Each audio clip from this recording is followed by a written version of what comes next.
Hey. Okay. Hello, everyone. Hope you're all doing well. My name is Bowen Browder, and thank you guys for joining us for the monthly member meeting for Klamath Film. So just to add a little bit of context, usually the executive director, aka Logan Baldwin, hosts and runs these meetings, but since he's a little bit indisposed, I don't want to speak too much for him, but he's over in Ashland working on some filmmaking stuff, which is really exciting, but I'll leave that for him to tell when he's ready. So in the interim, I'll be kind of hosting these meetings for as long as they go on, or for as long as Logan is away, but happy to have you guys join us and really excited to be here. So today we have a pretty good lineup of people here joining us, which is really exciting. But today we also have a pretty nice plan for our guests today. So I'll just cover any announcements or news, or have Kurt do that either way. And then we'll do a brief round of introductions in the lead up towards our guests. So tonight's guests that we're going to have are the founders and creators of the Uncertain Age podcast. So that is Dale Bossie. I think I'm saying his name right, but I'll ask him once he gets here. And then Anna Nicholas. So they are writers, actors, directors, local filmmakers. Anna has actually been a guest on our member meetings before, so this will be a welcome back for her. But either way, really excited for that. But in the interim, I guess leading into that, before we do any rounds of introductions, how are you guys all doing? Good. Good. Right. So we're going to get there. So I guess just to get started, I'll do a little bit of introductions myself, and then we can go around. And then, Kurt, you think I should do everyone here in person first, and then run the gambit? I see that Anna's already joined our meeting, so we're still waiting for Dan for Dan to join. We usually kind of hold off on the intros until our guests have joined. That way, they get a sense of who we are as well. So we do have several announcements, several upcoming things ongoing that we should go through, and also give everyone a chance if there's any projects that people are actively working on right now or have pending awesome. To get a chance to chime in on that. For sure. Okay. Kurt, I don't have any direct notes for the moment on any major announcements, if there's anything that you wanted to cover. So there's several things. One of the reasons why our executive director is not currently on site for this meeting is because he is over in Ashland doing pre-production work for a feature film that's going to be shooting in the Ashland Medford area in May and June, starring and directing Bruce Campbell. So that's super fun there. I saw as well that Nick Alexander just had a cast call for a film shoot upcoming, I believe, next month for some commercial work. So if anyone is interested in doing some acting out in Medford, Ashland, there's that opportunity.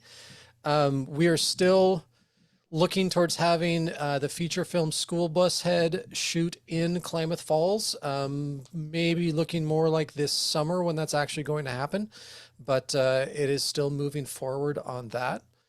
Any other productions that I'm thinking of? Bowen, have you seen any that I'm forgetting at the moment? Off the top of my head, no. I haven't heard of anything else like that's really nascent, but yeah. Okay. Anybody have any film projects that are pending or in the works? Jared, I think you've been working on something, right? Yeah, so the first episode of my history series is coming out on Saturday, called Klamath Chronicles. Highlights 3 of the ladies that have worked at the Ross Raglan for the last 40 years doing fundraisers and stuff. Excuse me.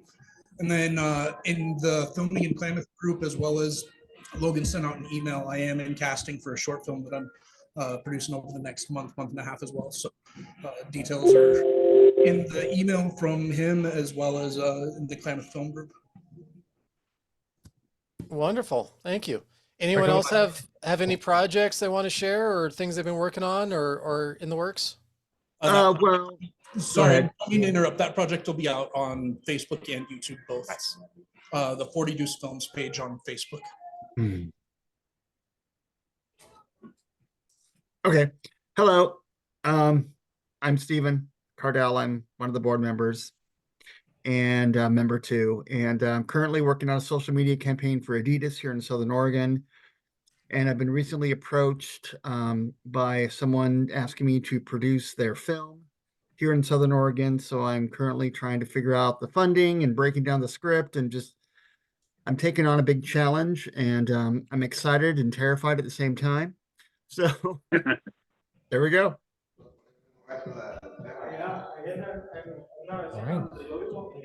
Terrific. Have a project? Yeah, I'm still working on my little, well, not little, my documentary, building my home out in the hills in between Lake of the Woods and Rocky Point. So we're making some progress, and I'm just kind of filming and every step we're doing and taking still shots too. So I'll be putting it all together. Any noteworthy milestones? Any noteworthy milestones that you reached? Well, I'm going to go until once we get framing, then I'm going to start posting things. All right. So we're probably about a month away or a month and a half away from framing. Well, good to see you again, Larry. You're a big blown out white blur right now for those of us online. So yeah, I tried to close the curtains, but the curtains they don't shut all the way. I knew it was going to be a problem as soon as I saw the video, but we're a little bit SOL until it gets dark. It's all good. 8 o'clock we get started. Yeah, 8 o'clock. Perfect. Clint, but I know Clint, you're an animator, or you've been developing animation. Is that some of your latest work there that you can share?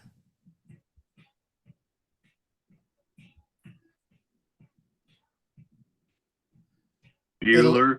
It looks like you swapped over to animation that you're currently working on.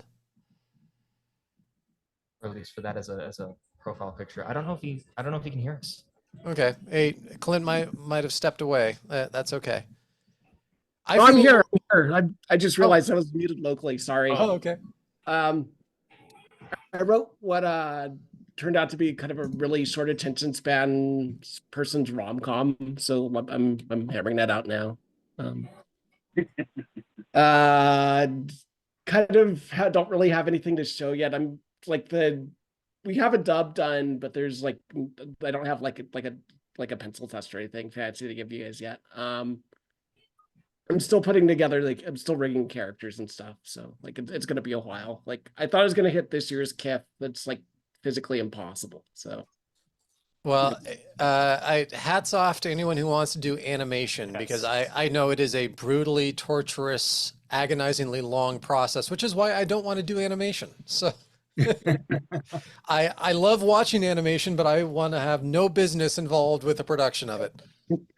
Understandable. It's a terrible hobby for me. I'm like the least patient person. I don't know how I got into this. Someone please help me. Send help. Get me out of here. How long have you been working in Blender? On and off for when was 2.71 a thing? Because like it's been since then. That's been a minute since 4.1's out now, so I've just been trying to teach myself over the last 3-4 months, and it's definitely a big program. I actually haven't used 4.1 yet.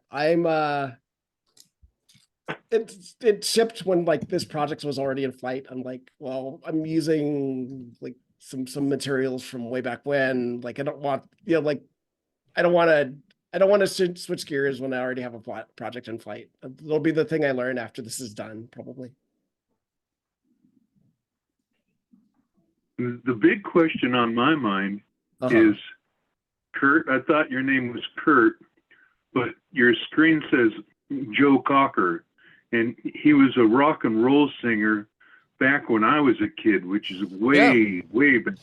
So now that I have moved to Eugene, I've been able to unpack some of my music stuff. So my walls are covered with autograph posters for projects I worked on back in my music industry days. So I actually worked with Joe Cocker on his very last album before he passed away. And he signed, you can't really see it. Well, here, I can tip up a bit. He signed the shirt for me that says Rock On Joe Cocker. And then over to the other side, there's Rival Schools. But if you want to see the single, I have tons and tons of memorabilia from years of working in Hollywood. But I can show you very quickly the single coolest item that I have.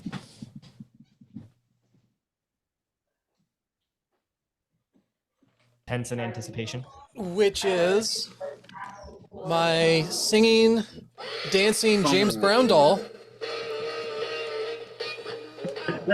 which was autographed to me by James Brown as a thank you for working on his last album about 3 weeks before he died. Feel good.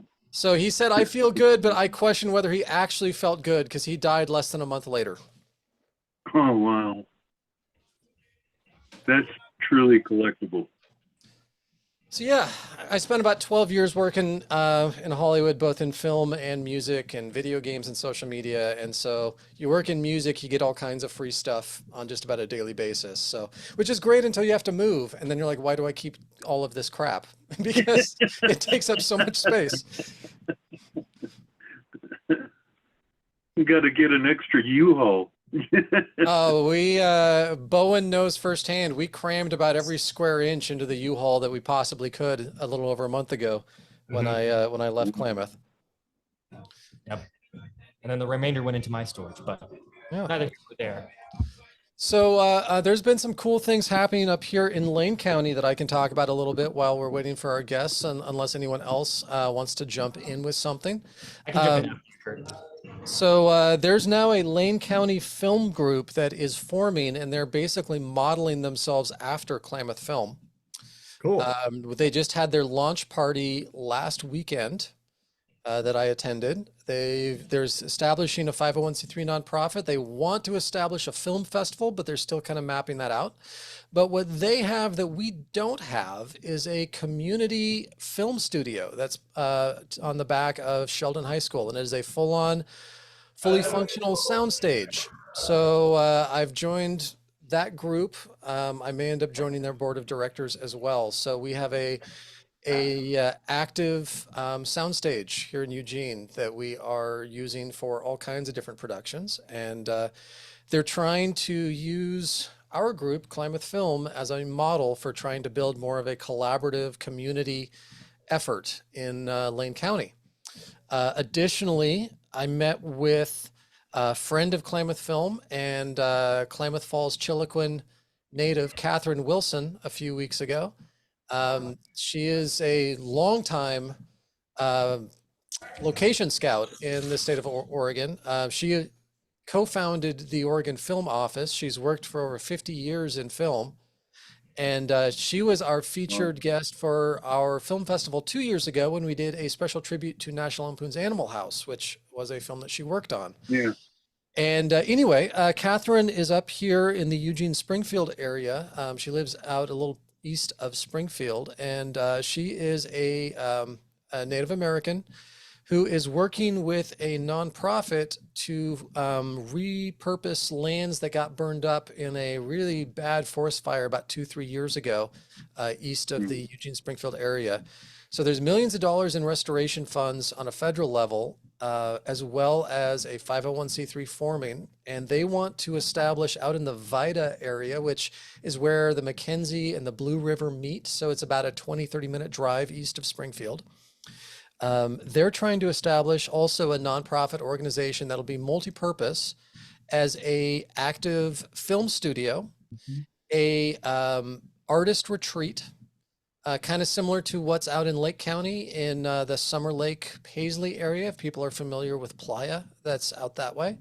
And also a youth camp area, specifically catering to youth councils for all of the Native American tribes in the state of Oregon, because this is sort of right smack in the middle of the state. So it's a multi-million-dollar effort, but they are working on making it kind of film-oriented and film organized. And so that may mean more K through 12, K through college films coming out in the very near future.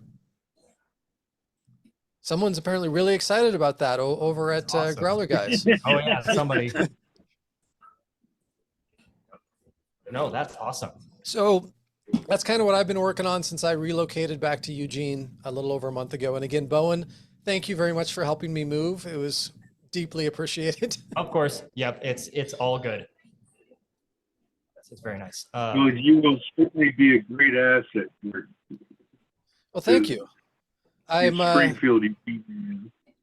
I'm having a very unusual kind of full circle thing that is both very surreal and also incredibly exciting, because my extensive career path in the entertainment industry, which I don't need to go into all the details of, but like I said, I worked in Hollywood and worked on all kinds of different film and music stuff. Really started with a historic all ages concert venue here in Eugene called the Wow Hall. If people have been through Eugene, maybe you've been there for a concert or two. And as a scrawny little gangly, awkward, socially outcasted teen, that was kind of my second home. I went to so many concerts growing up there that it kind of helped me form my appreciation for the arts and for music, which led to my career in Hollywood. And just this week, I got hired as the new marketing director for the Wow Hall. So I've been actively doing a lot of video production for the concert venue, promoting some of our upcoming shows and getting acclimated to everything they have, building out some of their social media and whatnot. So I'm now back in the music industry, applying the 30 plus years of experience back to where it all started for me, which is kind of fun and also very odd. Well, congratulations. Yeah. So that's the day job I'm doing back here in Eugene when I'm not working on Klamath Film stuff. Wow. Next thing's next, you're just going to start joining one of the Comic Cons that they have up there. They don't have one. Kind of amazingly, starting one. Yeah, there is a guy here who's trying to do something called the Eugene Retro Game Fest that'll be happening on May 4th, and I've tried to meet up with him, but was not able to do so. One group I was able to meet up with, though, earlier this week, there was a film crew from what's called Gold Lion Productions, based out of Connecticut, but they work closely with the Big Ten Network. And since the University of Oregon is, the Pac-12 conference is essentially dissolving and the University of Oregon is joining the Big Ten, they were out filming, doing a documentary series and interviewing former student athletes at the University of Oregon. So I helped them out a little bit, doing a little PA work and just kind of assisting where I could with some of the pre-production work on that. So that was fun. Their work is going to be popping up probably in August, if anyone here is a sports fan, especially college sports, as it leads into the football season. The stuff that they were just filming out in Eugene and Portland that I helped out with a little bit will be premiering sometime around that. Sounds exciting. And then I guess the other big announcement is that we're a little over a month away from closing deadline for the Klamath Independent Film Festival this year. So this will be our 12th year of the film festival. We exclusively show Made in Oregon films. In fact, one of our guests tonight, Anna, has been in our film festival with multiple submissions and even came down, I want to say maybe 3 years ago for the film festival. So we're actively taking submissions through Film Freeway. So if you have worked on a short or a feature, features are anything 40 minutes or over in length, be sure to submit what you've been working on. Or if you know fellow filmmakers who have worked on a project, it can be documentary, it can be animation, it can be narrative. It's an all genre film festival. So it just has to be predominantly made in Oregon or by an Oregon resident filmmaker.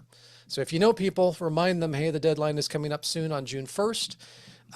There is a submission fee, but we always provide waivers of that to anyone who asks. So we need film submissions. We need to see what Oregon has made over the past year. So remind people, deadline's coming up soon, June 1st. Everyone get your films in. Clint, I don't expect you to finish your animation by then, but we look forward to your work whenever it's actually done. Do you know if Nick Alexander's film? Oh no, the Fifth from last year. We showed that at last year's festival. Yeah. Yeah. We had to listen. But the version that we showed, I think, was a rough cut. And so I think That was the other thing. They recently working on it. They fully released it to the public, I believe, a couple of months ago. So they have full done, full cut available.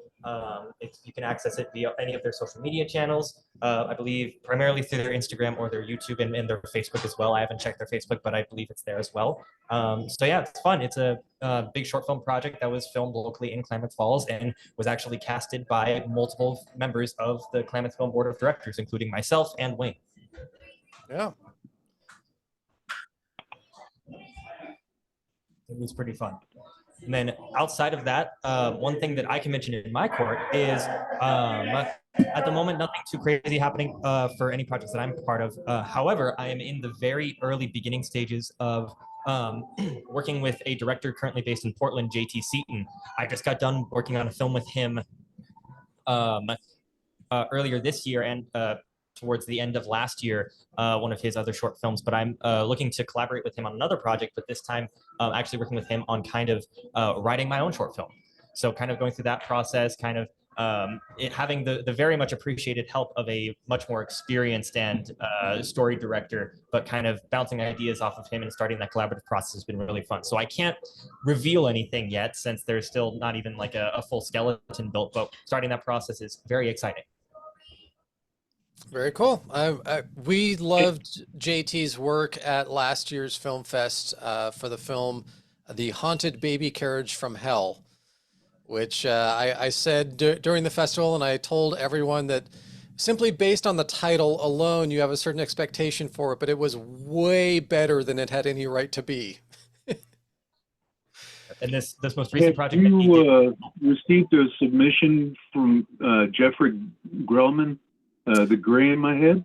That film has not yet been submitted, but you may want to, poke him a little bit via email or text or something, or remind him that the deadline's coming up soon.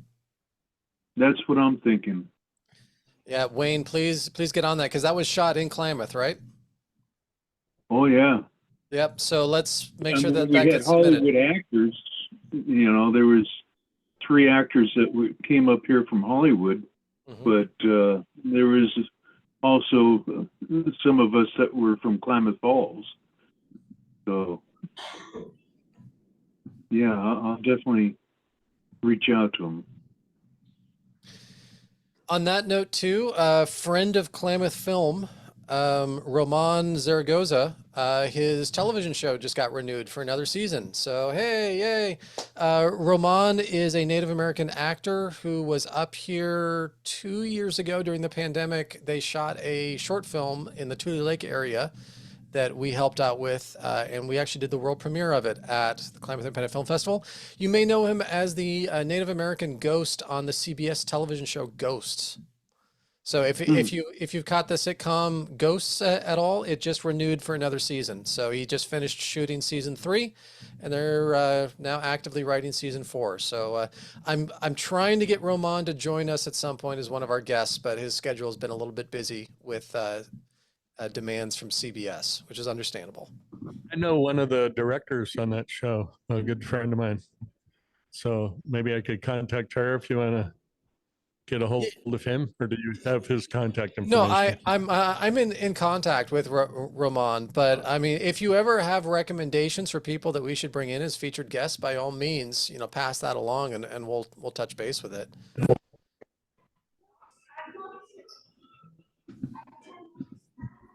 I will. Yeah. Oh, we appreciate you, Larry, and your vast amount of connections and experience in joining our fun little group. I'm guessing Bowen probably went to go get food, right? Oh, I'm still here. Oh, okay. So we're waiting. Side. Yeah, no worries. We're waiting on Dan to join. Anna, are you with us?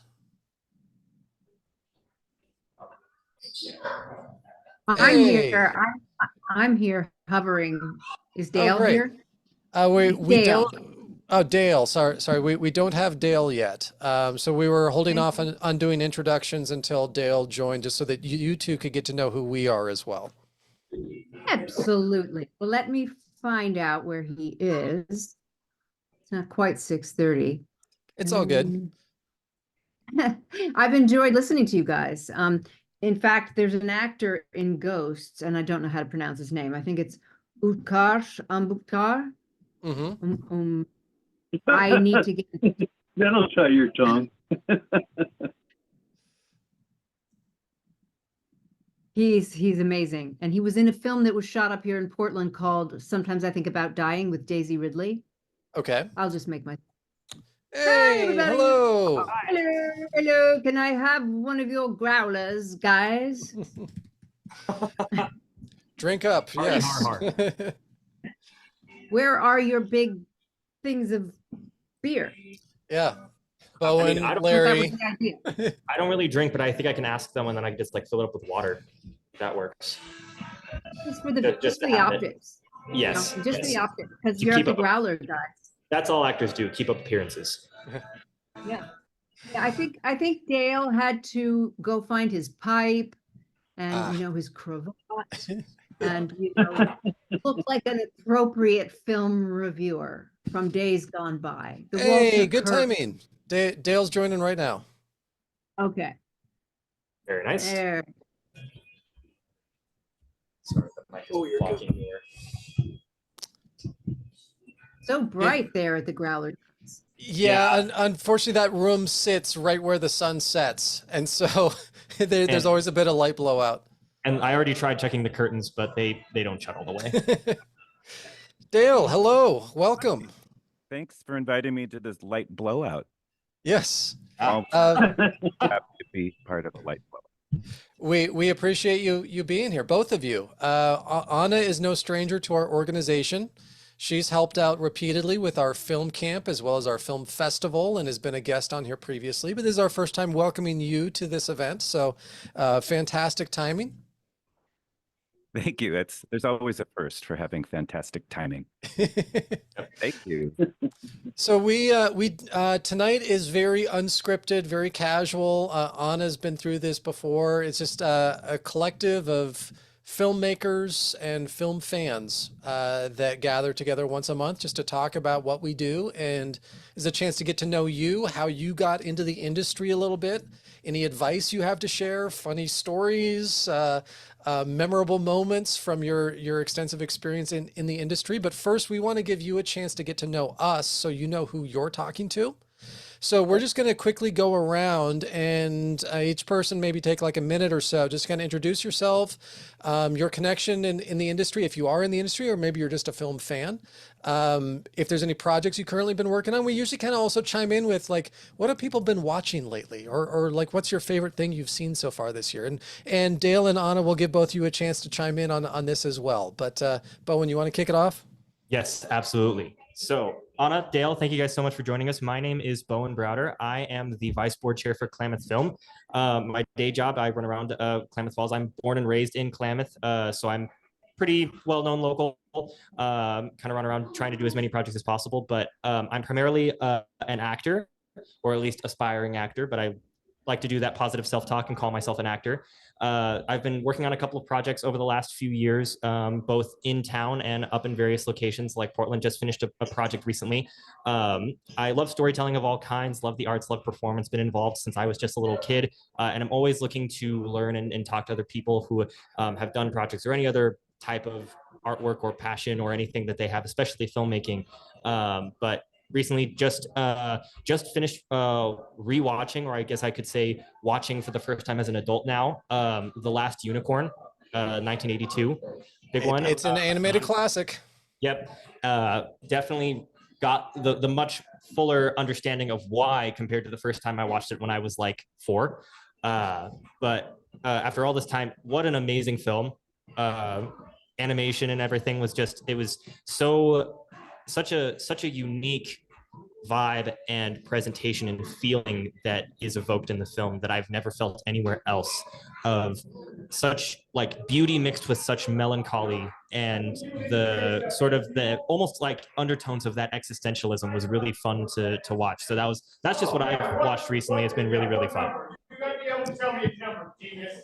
Those growlers are growling. Yeah. They're running around. Thank you, Bowen, for that. Appreciate it. Jared, you want to introduce yourself? Hi, my name is Jared Hurd. I own 40 Deuce Films here in Klamath Falls. I'm primarily a commercial filmmaker, but I do some narrative work and stuff as well.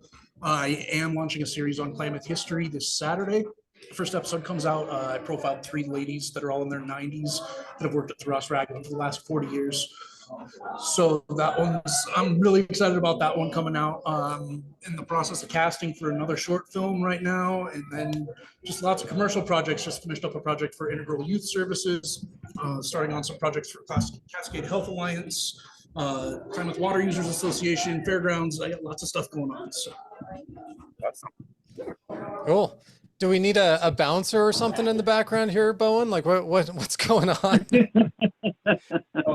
John and Anthony have joined us, so they're Ah. in as like formless, faceless figures coming out of the light, very angelic. Right. Not my time yet. I refuse to enter. Yeah, it definitely gives off kind of a cocoon vibe in terms of the lighting through the windows. John and Anthony, hey guys, should we pass the mic down and let our guests know who you two are? Should be working. Is it working? Yeah. Yes. Okay, yeah, John Skadstad, just a local resident. Been a member of the Klamath Film for a number of years and just been kind of busy with so many other things, haven't had time to do much, but hoping to do a cyberpunk movie here eventually. And I'm just working at the high school right now, trying to teach kids art and music, trying to get my army of artists going so that we'll have a talent pool to help me with the dumb movie when I get it going. That's me. Wow, My I like name's, the range of thinking. That's great. My name's Anthony Lee Thornton. I member of Klamath Film, and I have recently received the emails of opportunities, so I plan on applying to those soon and seeing what happens from there.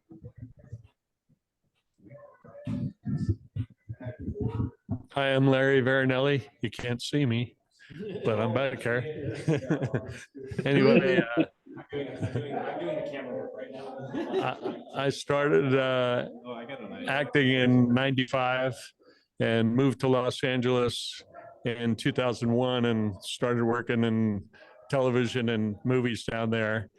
So I was down there for roughly 22, 23 years.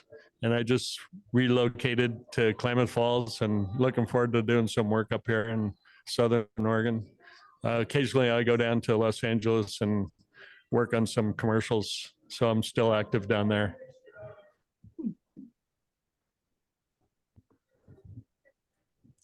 This one on? Yes, all of them are on. John Wanzer, new member, Klamath Film. I have a little bit of community theater background over about 30 years, just a little bits and pieces here and there, a little bit of commercial work. Recently started a master's degree in public history, and a part of that has been taking a historical documentary class, and I'm really enjoying it. I've got my final project coming up in the next couple of weeks. It's a history of the Klamath Museum, actually the Armory building itself. So I talk a lot about the Art Deco form. It's only a 15 to 18 minute video, and I want to expand it into a feature length at some point down the road. So this is just sort of my sales pitch to the manager and curator at the museum, to get them to get on board and redo the interviews I shot a couple of weeks ago. And I just got accepted to a PhD program in history. So I'm going to be pursuing documentarian work, hopefully. Congratulations. Thank you. Congrats on that, John. That's wonderful. We had a discovery documentary shoot inside that theater, or shoot inside the museum. I want to say about 2 years ago. They were doing a documentary on the Japanese World War II balloon bombs. And we did a couple of interview shoots inside there because they still have some remnants of one of the bombs that blew up. But I've always felt, and every time that I've done location scouting in Klamath, I take time to bring directors and producers over to the museum, because I love just that second level from the records room looking down onto the first floor of the museum. It's such a beautiful backdrop. It gives me like Raiders of the Lost Ark vibe. So I keep hoping that one of these days something will get shot that'll fully utilize that kind of upper balcony area looking down on the first level for some sort of film that shoots. That's so cool. Just get like a whole lot. I actually did my interviews in the research library using the books as the field. So I'm hoping to redo that and get a little bit better lighting in there. But I do want to also do some stuff from the top of the building. Very nice. Well, welcome. Wayne, why don't you introduce yourself? Hi, I'm Wayne Sweat. Primarily an actor, although I have produced and directed and done lighting and sound and the whole lot. But I've acted. I'm a late bloomer. I only started acting 2000. Yeah, 2000. And since then, I've been in 40 plus different plays and shorts and commercials and feature films. But I just absolutely adore acting. That's my first love. Wayne, you're cutting. I've got a feature film should be coming out soon by a gentleman that is very accomplished. And another film that I think it's already been released. Yeah. Duplicity. But yeah, I've done all kinds of roles. I've played a Catholic priest. I've played a pirate. I've played a general, and all kinds of stuff. I got another shoot coming up where I'm cast as a general. So to me, would seem very diverse. So but, I did just get a message from our team over at Growler Guys that the internet is dropping in and out. So our crew there may kind of come in and out a little bit. Let me just quickly let them know that they should be using the mobile hotspot and not the in-house Wi-Fi. Yeah. Good. Just to remind them.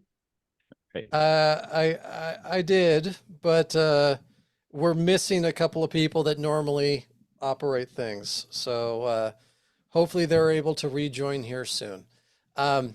While we're waiting on that, Clint, can you introduce yourself, please? Clint, can you unmute? He's on mute. Sorry, I didn't realize I was on.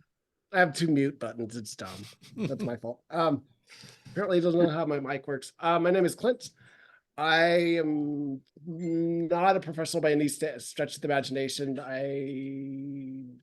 Student and our software developer who has watched too many cartoons and has decided to try to make their own. So that's right now I'm working on a romantic comedy short for next year's KIF. So terrific. Well, anytime I meet an animator, I always say I adore animation. I don't have the patience for it. It's something I cannot do. Dale, Anna, I don't know if you've ever attempted animation, but it's stop motion. I love it's all of it. I adore. I couldn't do that. Oh, like I said earlier, it's I don't have the patience for it either. I'm kind of wondering how I ended up doing this, but now I don't want to do anything else. So storyboards are enough drawing for me. Thank you very much. Dale, have you had any experience with animation? Well, I have done a lot of stop motion as a kid and a teen, mainly Star Trek fan fiction on Super 8. And for whatever reason, as a teen, I had more patience than I possibly could muster now for that endeavor. That's basically it. Okay, wonderful. Stephen, can you introduce yourself, please? Hello, I'm Stephen Cardell. I'm one of the board members with Klamath Film. And professionally, I'm a location manager and production supervisor. I've been doing this for about 25 years. I hail from Hollywood, and I moved here to Southern Oregon, and I'm reinventing my career here because I love filmmaking and I hate Hollywood. Right. So I totally hate Hollywood. And so currently I'm working on an Adidas project here in Southern Oregon. I've been approached by a friend to produce his film. So I'm like, okay, let's break it down and do a budget. So I'm working on that. And I'm also working on an album. So I have a music project I relaunched, and I hopefully will have it done by December for a launch of December 2016. to start performing live and release my record. In the meantime, I'm just enjoying this whole independent spirit I've noticed in Oregon around filmmaking and content creation, and it's very refreshing to see there's people that love this work and don't want anything to do with Hollywood, and that's just makes this area just more and more appealing to me. Thank you, Stephen. And Anna knows me well, but I'll go ahead and introduce myself for Dale. Hello, sir. Thank you so much for joining us. My name's Kurt Lidke. I'm the board chair of Klamath Film, former executive director. I am a filmmaker and commercial drone pilot and photographer by trade. Also licensed pilot as well. I grew up in Eugene, worked in Hollywood for many years in music, film, social media, and video games. I've been in Southern Oregon for the past decade, but I just relocated back to Eugene about a month ago. And Anna, this will hit close to home based off of one of the films you submitted to us. One of the reasons why I came back was, oh, and hey, there's our group back in Klamath. My mom was recently diagnosed with Parkinson's disease. And so I decided to come home and be a caregiver and help out because holy crap, assisted living is expensive. So sorry. You forgot to mention submarine. Yes, yeah, I'm a drone pilot for both aerial and underwater. So I'm one of the few people in Oregon who probably owns their own private submarine. So it's about it's about the size of my table, but I've used it for volunteering with sheriff's offices for search and rescue, and it takes really nice stabilized 4K underwater footage, which is fun on the few occasions when I've been able to utilize that for a project. Just this week, I was hired as the new marketing director for the Wow Hall, which if anyone's come through Eugene, you probably know it's this grand historic all ages concert venue that I grew up going to. So it's kind of an amazing full circle moment for me to kind of go back to the place where it sort of all started for me and getting into the entertainment industry. And now I'm getting to share all of my experiences. I'm doing lots of video work with them and building up their social media and promoting concerts that I get to go to concerts for free almost every single night. So I'm not going to complain about that. In the So Anna and Dale, that is us. We are collectively Klamath Film, and we want to thank you so much for joining us. As I said, this is a very kind of we're a free small part of Klamath Film. Thank you for having us. Yeah. So we're a 501c3 based in Klamath Falls. We run the annual Klamath Independent Film Festival every September, which is the only film fest around that exclusively shows made in Oregon films. We run an annual summer youth film camp that Anna has also helped out with, and thank you for being a part of that. And we're the film liaison office for the area. So anytime there's a production happening down in our part of Oregon, we're helping out with location scouting and permits and cast and crew calls and equipment and all the other fun little ancillary things that go into cameras rolling. So with that, that is us, and we want to get to know who you are and all the amazing work you've done and how you got into the industry. We want to hear about the podcast that the two of you have launched now. So why don't we just kind of start off with whoever wants to go first and kind of explaining how you got into the industry and some of the things you've worked on. Wow. Dale, I want to hear your version of how we met and making our movie. And great, then, I have to hop off though, but it's been great. Oh, right. Wow. Okay. I'm trying to think. I can do it if you don't want. Oh, totally. I mean, you have definitely, how to say this delicately, but you have a longer career than I do in this industry. I'm a little older. That's why. Just a smidge. But basically, I started out in journalism, like right in college, and got into film criticism basically because I was like, oh, I can see a film for free. All I have to do is write about it. And that did it. So I was an assistant at the San Francisco Chronicle, did some film reviews, and then decided that it would be great to maybe like own a house someday. So moved up to Portland and ended up starting a newspaper called Tonic that was around from like 94 to 96. Just when we were getting our national ads, our lack of business acumen sunk us. But I then moved to Willamette Week and was film critic there and assistant arts editor there for a few years before joining the dark side in advertising. And that's basically around this time that I met Anna. My wife met Anna first, and we met up. And as anyone who has met Anna knows, you're just captivated by her drive and ambition and charm. So we started talking about doing something together. And so when was that? That was about 99, perhaps, Anna? That's when we shot the movie, wasn't it? So it had to be a little earlier. Before, yeah. 97, 98. Yeah, we didn't go, hello, I'm Dale, let's shoot a movie. Yeah, there was a little bit of cinematic. I believe Yeah. you were like, what are all these weird commercials you were in? I'm going to write a movie where we use all these commercials and you're a failed commercial actress. And then you do everything possible to become famous and fail until you rescue a kid and then you become famous, at which point you don't want it anymore. So that was Famous Agoraphobic Woman. I don't know if I sent that to you, Kurt. That was a feature. We finally finished it last year. Finally edited it together. Right. But it was shot in Portland. You're muted, I think. Yeah, I don't think we ever got that one, but if it's still, if you're still tweaking it, it's still eligible, and we're currently accepting submissions. So we haven't submitted it anywhere because. Well, then let us do the world premiere. All right, you can do the world premiere if you're interested, and if we can have time to tweak it and whatever. So then I moved back to LA, New York, and then when I came back here, called Dale up. We started hanging a little bit, and then I believe Dale, did I just call you one day and said, "Hey, do you want to do a film review podcast?" I think it was something. I think my wife and I were over at your house when you started discussing this a bit more.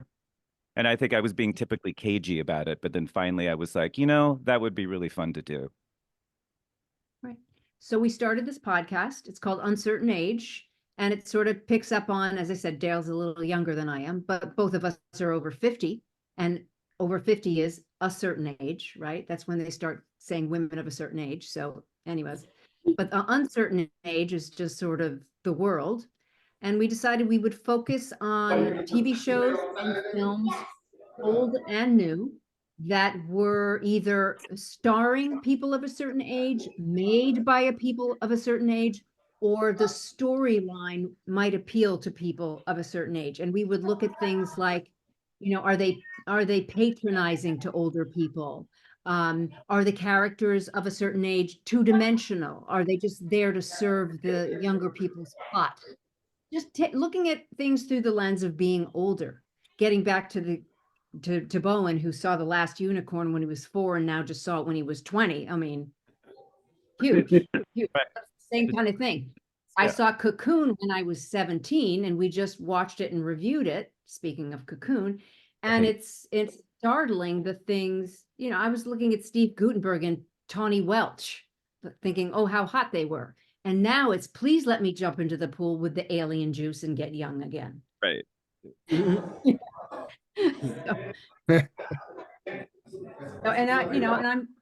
I'm still trying to make my film up here, putting that together slowly but surely.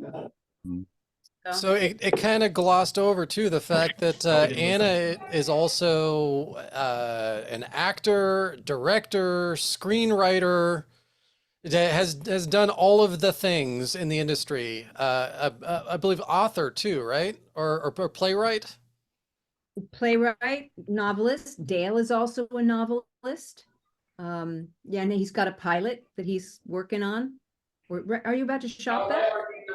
I actually, right now I'm in the lobbing it out into the abyss to festivals and stuff. And I just got something yesterday. I made quarterfinalist from like an emerging screenplay comic contest. So that's excellent. Something. And we're gonna shoot that here if they give us the money.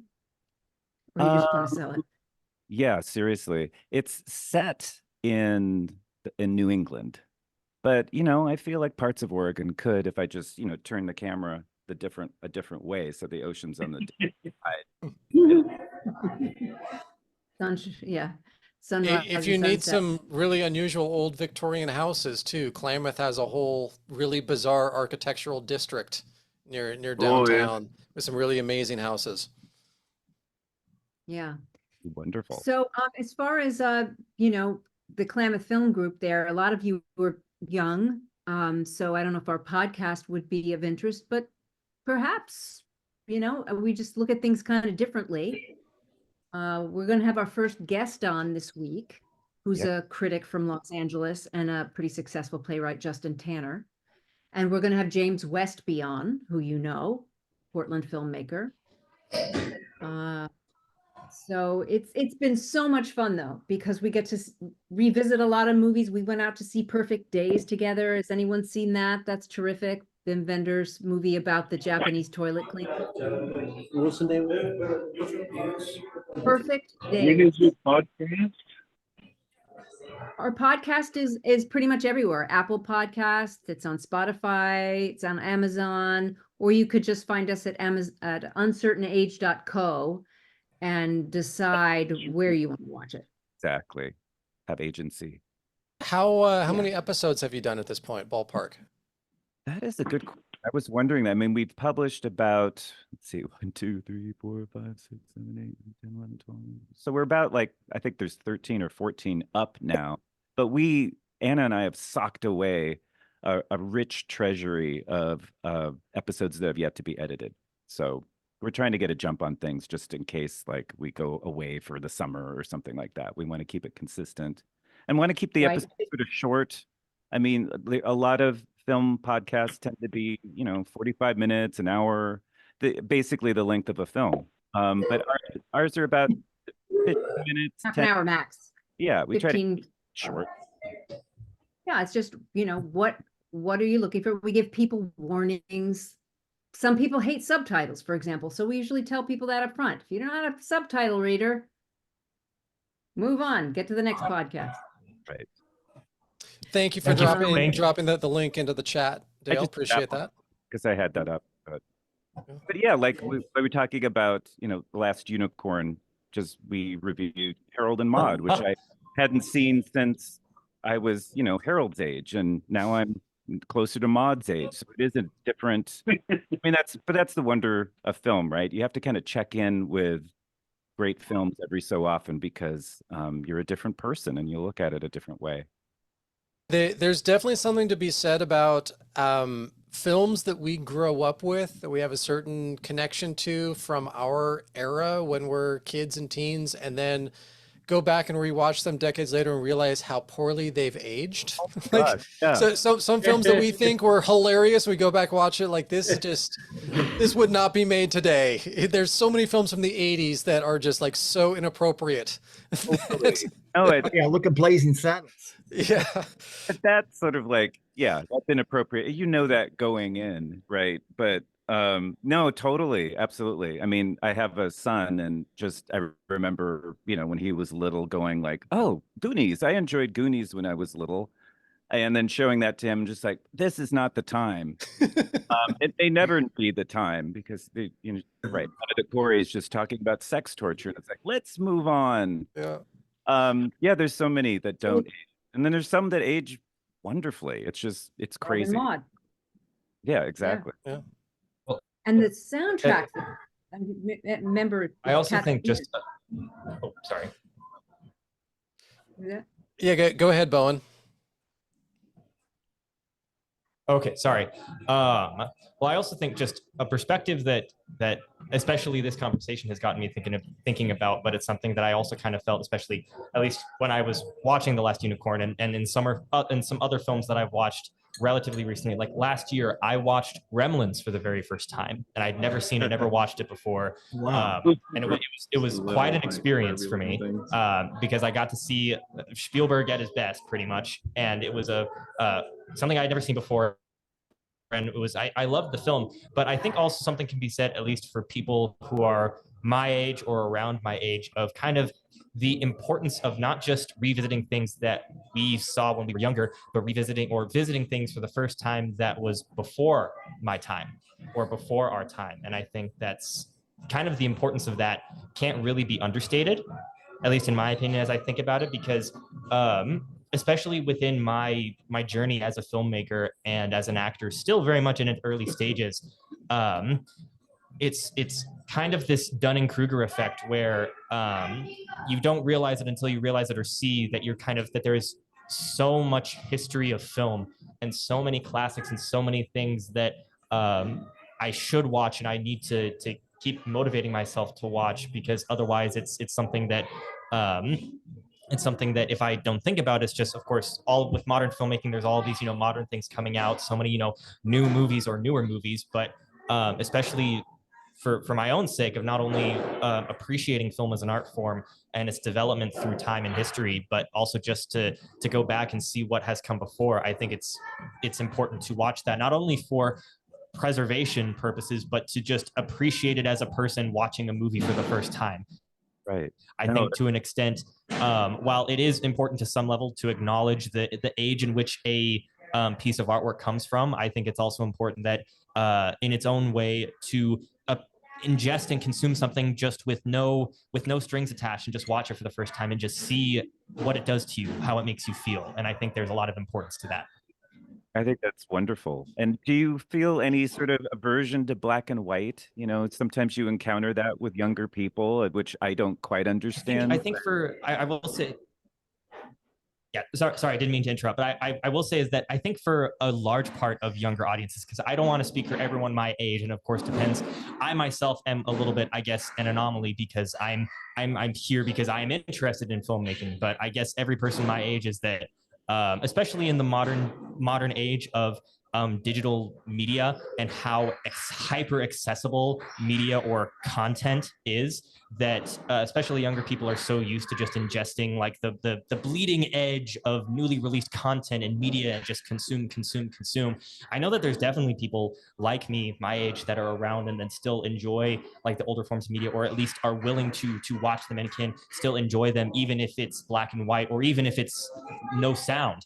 And just music, or you hear or you see the actors talking, and then it shows the cutaway to what they said. I've seen bits and pieces of some of those films. There's definitely still appreciation for it out there, and I know that of course it's still relatively a small subsection of people my age, but I think that the people like me who are still willing to enjoy that's really important. And at least in my case, I think it's something that I feel, especially now talking about it, feel motivated to advocate for it more, and to say, hey, instead of just like watching these new things, why don't we go back to the things that came before us and kind of set that standard, and kind of pioneered some of the things that we're watching now. Because especially with my mental library, or with my experience of what I have seen thus far in my life, which I would say compared to some of the other people on this call is so dreadfully little. It's a weird feeling, is that I have seen so little of, probably comparatively, of films and TV and just media and artwork to consume. But from what little I have seen, there is so much I want to keep seeing and that I want to keep consuming. And part of it's almost something that I mourn, that I straight up do not have enough time in my life to consume every piece of media or artwork or filmmaking out there that I want to, because the list will forever perpetually grow. Right. But going back there and watching, sorry? You just have to focus on the things that are going to help you get to whatever it is you want to make. If you're going to make absolutely. A movie, and you say you want to do a noir or a neo-noir, so that you make it focus on those films, just the neo-noir films, rather than go back and look at Tarkovsky's oeuvre, right? It kind of reminds me, you can't do all of it. Right. Yeah, the process that I think I liken it very much to the process that I learned, because so I got my degree not in filmmaking at all, not even relatively related to filmmaking, but my undergrad was focused in like communication and communication sciences. And in one of the media classes that I took, we watched one of like the very first like films ever made, which was, I forget its official title, but it's a French film, Journey to the Moon. And it's one of the first sci-fi films ever made, or if you could call it sci-fi. It was by Georges Méliès, who basically defined narrative filmmaking.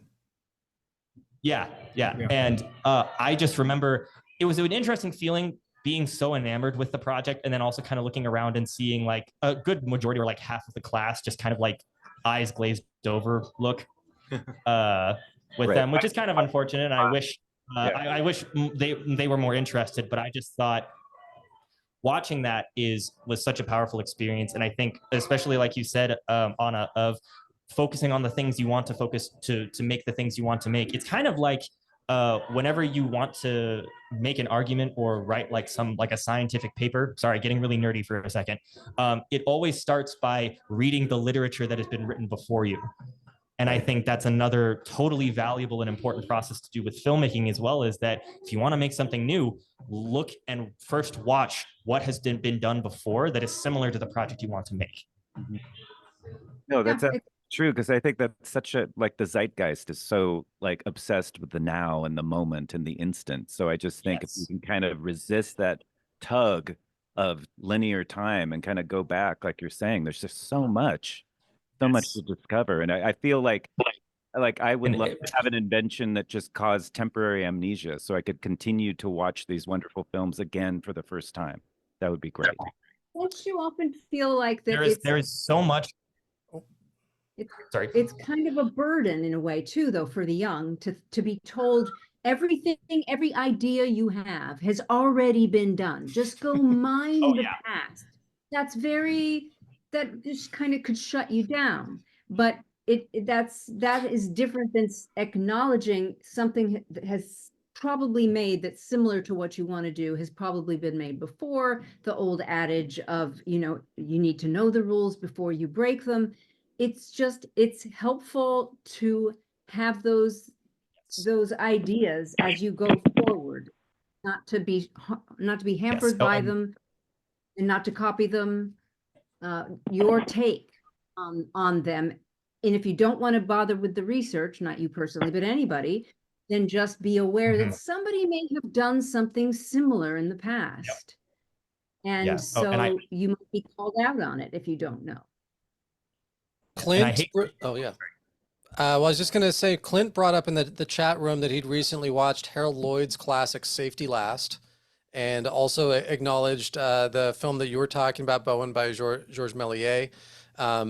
If you are talking to people and you're trying to get them into silent film, but they're like glazing over, Bowen, the film you need to direct them to is the film Hugo by Scorsese, because that entire film is a loving tribute to Georges Méliès's work.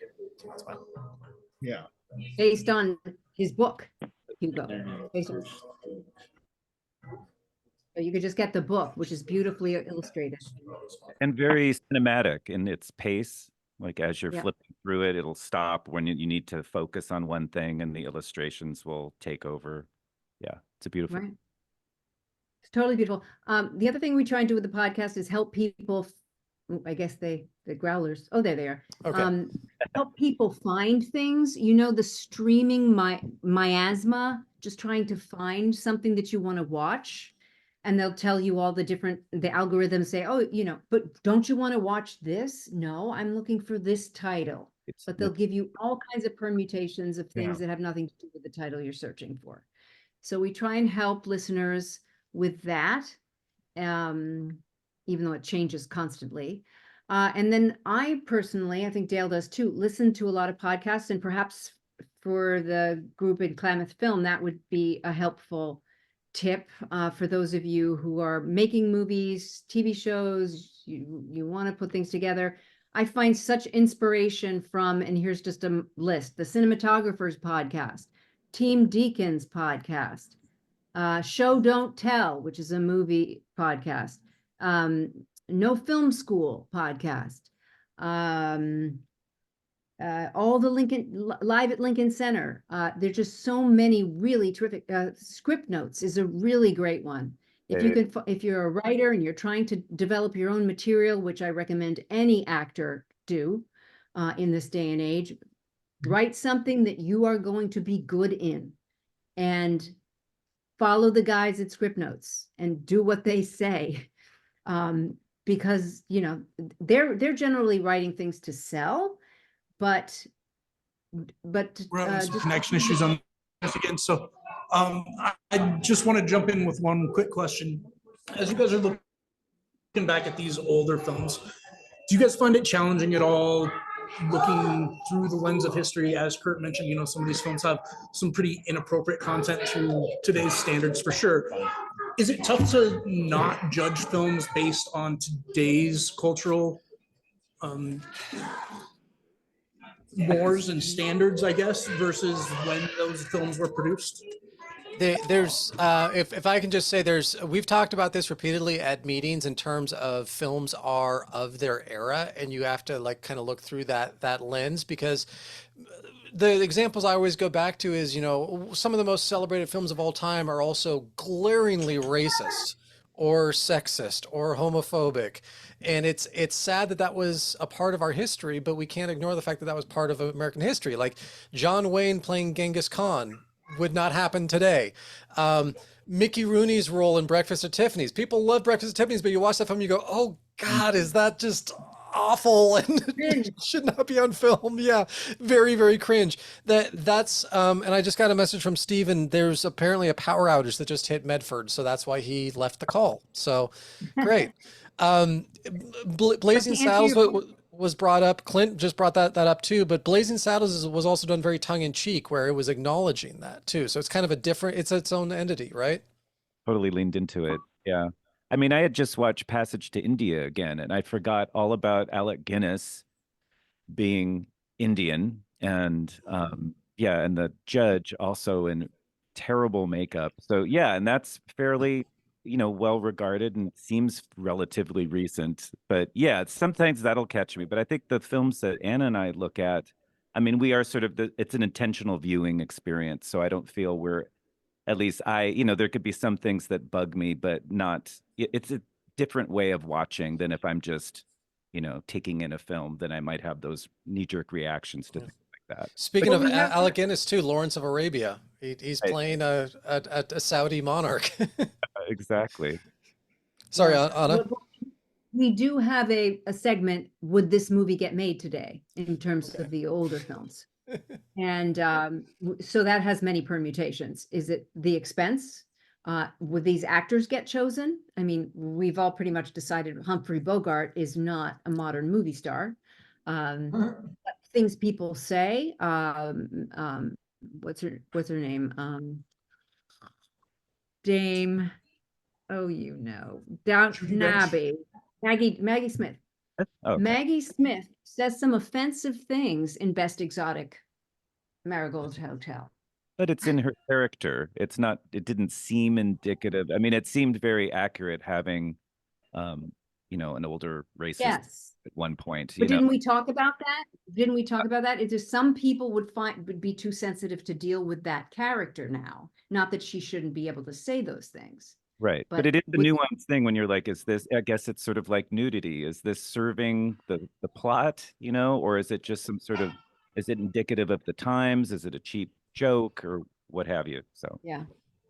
I think another thing worth noting. The difference between the character and the actor or actress, you know, that's one thing that I think people misunderstand all too frequently.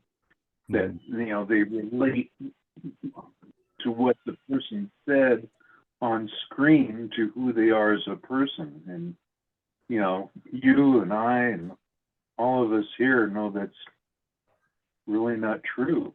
You have to separate the art from the artist for sure with a lot of things. I want to make sure that those who are in attendance who haven't had a chance to chime in get a chance to ask questions. If Clint or anyone at the table there has a question for our guests, feel free to grab a microphone and chime in. Not a question, but in agreement. This week I watched 1915 version of Alice in the Wonderland. Not only does it take patience for the horrible acting / costumes they wore, it's interesting to compare that to our modern day Alice in the Wonderland and how much we've advanced in technology and just everything to do with the film industry. And just understanding of storytelling. Yes. Yeah. Because you only get like you were saying, when they come on with the little short sentences that describe the picture, there's only like maybe 20 or 30 in the whole film for an hour or so. And they rely so much on like nonverbal cues and everything else with like cinematography and the acting and the delivery. Well, So- and yeah, that's another great point. Is like, watching older films, just for very specific reasons. Like if you want to see how the technology has changed or what the constraints were and how that forced certain levels of creativity. I mean, there's so many ways you can go back to a film and tease out what you want. I also think it's totally worthwhile to mention that we are not immune to the ticking clock right now, in that the films that are being made right now in 30 or 40 or 50 years are also going to be judged by the people then at those times on the cultural issues and problems that we're dealing with right now. Since society is something that ideally is constantly advancing and reevaluating itself and improving upon itself in its understanding of just society and justice and everything like that, and equality and equity, that of course we're judging things as they were in the past, but we are not exempt from that judgment ourselves when our time comes. So it's something that I think we can all give ourselves a little bit of a moment of grace of saying, the people back then who were filming these films were people too. They were flawed. They were not perfect, just as we are now, and just as they will be 50 years from now. Exactly. Another But thing, Don, another thing, there's just lots more content now, lots more Yes. content being generated. And oftentimes filmmakers are not thinking their stories through, nor their production values through before they just automatically start shooting. And then they end up with something that could have been a lot better had they just waited a little bit. I mean, Right. so technology has made it more available to us all, but that hasn't necessarily elevated the product, so I don't know. I bring that up not necessarily as a podcaster, but as a filmmaker. I see how much easier it is to go forward, but doesn't mean I should race into the next movie just because it's easy to do so. Right. Or there's this anxiety in the industry and, you have to strike and you can't just email on something. Right. This yeah. is kind of leading to an interesting point that we try to bring up at our film camp every single year, which is asking kids what they think the definition of art is. Like what is art, which is both simple and incredibly profound. And they'll usually kind of hem and haw on it a little bit and throw out different things. Well, it could be a song, it could be a dance, it could be this or that. I'm like, don't think about the genres. It's define for me what is art. And That question was on the college exam. yeah, and they I'm not going to say I'm the end all be all definitive, but to me at least, art is the reflection of the human experience, and an artist is someone who is examining the world around them and creating something that reflects their experience within that realm. So one song, one film, one painting from a certain era doesn't necessarily define that time, but as you start to look at a larger scale of the photography, the plays, if it's 20th century, the films and TV shows and whatnot, you start to get a sense of how people dressed, how people lived, how people communicated, what they ate, how what social life was like. You start to get a picture of what life was like in that era. And so art is a reflection of the human experience within that time frame. So certainly if we look at, if we're talking to, Bowen brought up silent films, which I'm a huge fan of the silent film era. And also Clint brought up, Harold Lloyd's most famous film.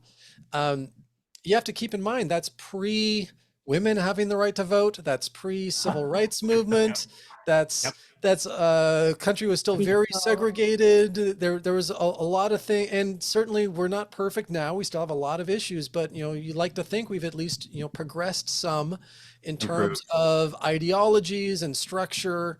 And so you have to take a film shot in 1916, like a great example is, of course, Birth of a Nation, considered one of the greatest films of all time and also one of the most racist films of all time. It's a product of the era, right? So can we really look at that now and think cancel culture across the board when 1916, maybe that's not the case for Yeah, like Smokey and the Bandit. And asking the question, what is art, is quite possibly, it's simple to ask, but quite possibly one of the biggest questions you can ask someone. Right. Exactly. You're going to get a bunch of different answers. To some people, the better question is, what isn't art?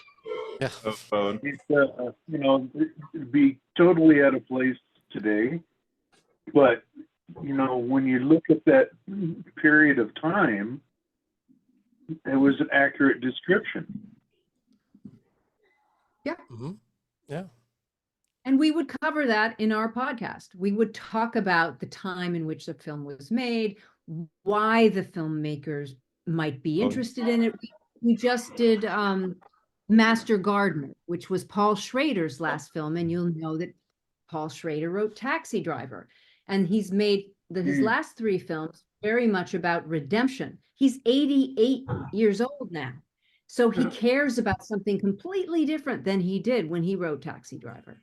And so, yeah, all these films could be defined as art, but I feel his artistry in terms of telling a story and the nuances of characterization have improved over time. And in Constant Gardener, he did not have Robert De Niro to voice his character. He had some talented people, Joel Edgerton and Sigourney Weaver among them, but I guess the art and the artist, it's a constantly evolving thing, which we do get into in the podcast. Wonderful. For anyone who hasn't had a chance to chime in yet, does anyone have a question that they want to pose to our guests or comment on this conversation? I know Larry and John, you haven't had a chance to chime in yet. Clint, you've been in the chat room. Jake, I don't think we know Jake, but he joined our call late. But hello, sir, and hi, Jake. Are you an actor or a filmmaker, or just a film fan, or? Hi, everyone. Yeah, sorry I had to join late. Nina Oberlin introduced me to your group here. I'm actually a production designer. I've spent the last 8 years in Hollywood and recently moved up to the Portland area with my partner. So trying to get into the local film scene and stuff. And yeah, I was chatting with Nina a couple days ago, and she spoke highly of this group and sent me the link. So I've been enjoying the conversation and glad to hear some like-minded folk in the area. Yeah, welcome. Welcome. We're so glad to have you. Was based on just the conversation we're having, or with our guests, Dale and Anna? Did you have a question you wanted to throw their way, or something you wanted to talk about? I jumped in right at the moment where we were talking about not copying people. So I'll let the conversation continue and keep listening. But thank you. Okay, great. Well, and it sounded like, was that Larry chiming in with a question? So someone was trying to jump in. Okay. During the internet break, I missed the name of your podcast. Oh, that's big. It's Uncertain Age. Okay. And all right, great. Thank you. Yeah, thing in the chat, and we have a website, uncertainage.co. Yeah. And if anybody missed that, this video will be recorded, and they can come back and get the address if need be. Yes, thank you, Wayne, for reminding people that even though this is a live call, we do record all of these calls so people can go back and join the conversation if they missed it for some reason. They can go back and check it out. So Jake, since you joined late, our guests are podcast hosts, but they're also actors, directors, screenwriters, and playwrights on top of that. Yeah. And I'd like to talk to you, Jake, because I'm putting a movie together and I don't have a production designer. Another. I'd love to help out. I'll drop my email in the chat. Yeah, put that there. But I'm reachable by info@uncertainage.co. And that's also where any of you can suggest movies that fit our criteria. That is, again, characters are over 50, filmmakers are over 50. The storylines involve characters that are over 50, and the themes are those that would appeal to older people. And some of you youngsters in there, so just think, what would your grandma, what kind of shows would you want to turn your grandma on to? Well, I might have one for you. I mean, I remember watching this show when I was a kid. It was called The Long Ships in 1964. It was always the image was the Mayor of Steel. That always was quite the scene. So, but I think a lot of the actors in that were pretty much older And so I wonder if that would fit your criteria. And the movie We'll or look at it.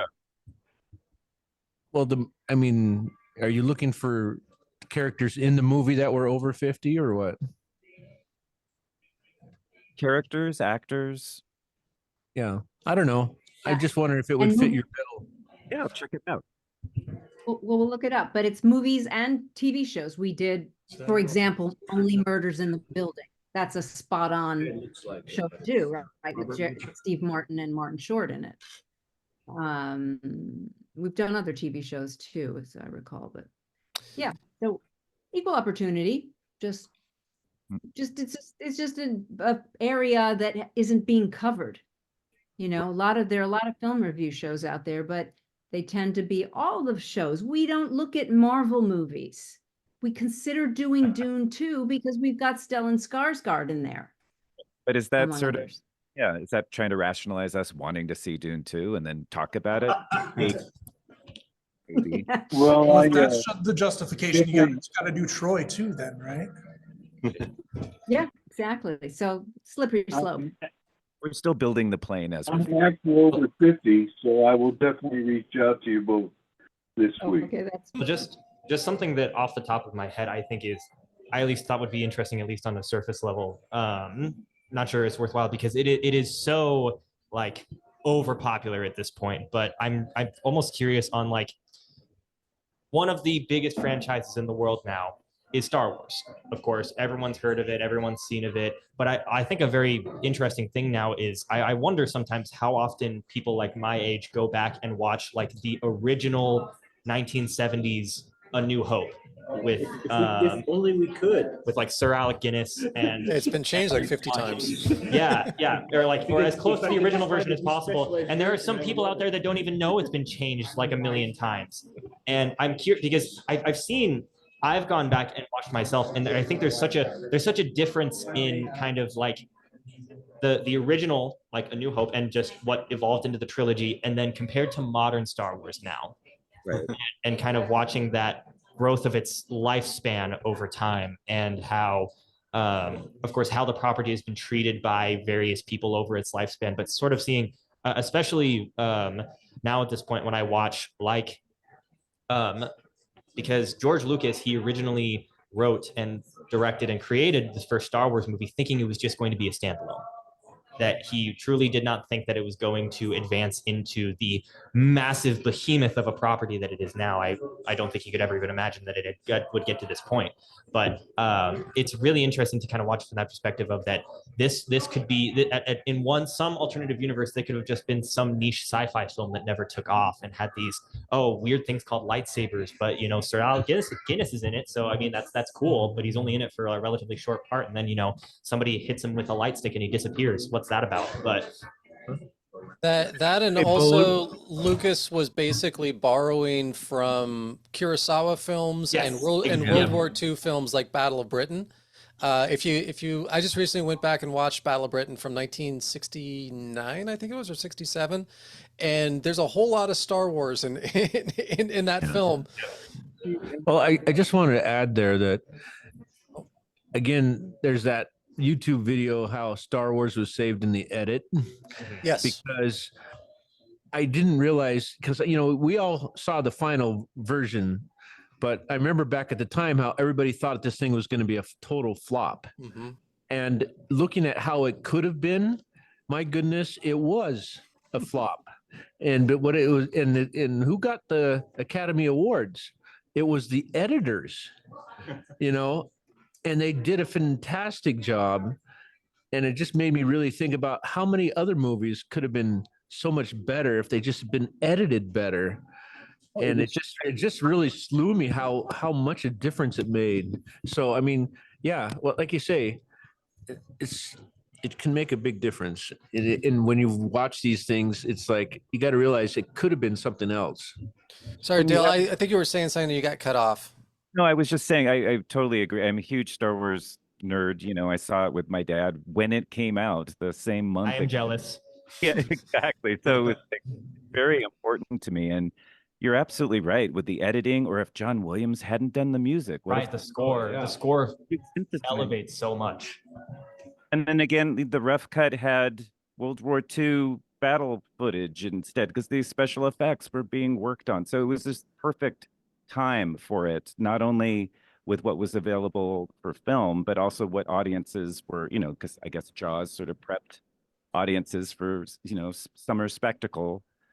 So yeah, it was just this perfect confluence of just the sensibilities of the filmmaking at the time compared to now. Because I think, in my opinion, one of the most eminent Star Wars projects that I like, that I think was executed well despite everything going against it, was Andor, which was that limited series on Disney Plus. And it's a great series, so well made. The writing is airtight, but I also think it's an interesting evolution in the development of storytelling in Star Wars, and how, kind of interestingly, it's also just like the original Star Wars back then was a reflection of the sensibilities and culture at the time. Andor is kind of a reflection of now, but also just how the storytelling evolved. That really, Andor isn't so much a Star Wars story; it's a story that's set in the Star Wars universe. Yes. Yeah. Well, and that kind of brings up another thing about the technology. Star Wars was the forefront, leading edge of building technologies that took over the film industry. And we're seeing the same thing again now in the stuff that Jon Favreau is doing with the development of the volume and the integration of Unreal Engine. And it really does, it goes back something to what Anna was saying earlier, was the whole speed of development versus story. Because you can go in and put together stuff so fast using something like the volume, which has become a lot more available now, and Unreal Engine, you really have to fight that urge to develop something really cool visually and maintaining a level of story behind it. And it's the technology is at, in 77, the technology was enabling the story. Now the technology is kind of overtaking the story, and it's like we have to make sure that that story is still being told. I think there is course correction happening right now, just with the fact with the Marvel TV shows, how, Feig suddenly is like, oh, we should have showrunners. Marvel is not there's some things that we can't just, work way into. So yeah, I do feel like hopefully there's a course correction with. Oh, I mean, I think we're getting pretty saturated with all this stuff. I'll give credit to like Loki and other things that kind of came around that kind of give it a fresh edge, and maybe a few of the things like even though it's kind of over the top, it's like The Boys on Amazon, kind of doing different takes on these things. But no, I mean, it's just like you said, if the technology should always be to enhance the story, but if you don't have a story, you don't have anything. It kind of reminds me of like songwriting. It's like I remember like Depeche Mode would say they always go to the piano and play their song. If it didn't sound good on the piano, adding all the synthesizers and everything else wouldn't make it better. You had to have something that was good by itself. It can't just be eye candy. Right. It has to have a personality. Yeah, I mean, I think we all appreciate special effects, but yeah, if it overtakes the story, then you've lost. Right. They should sort of disappear in a weird way. I mean, you shouldn't be really focused on them or fixated on them. You should just be caught up in the energy of the moment. Like Yeah. Avatar, you can't stay focused because there's too much going on. But like Blade Runner, I mean, they both went well. The new one? The original, the 80s. Yeah, I have a question for the two of you, and that is, how do you end up deciding that we're going to talk about this film this week when there's such a vast field of films to choose from over a century of Hollywood's existence?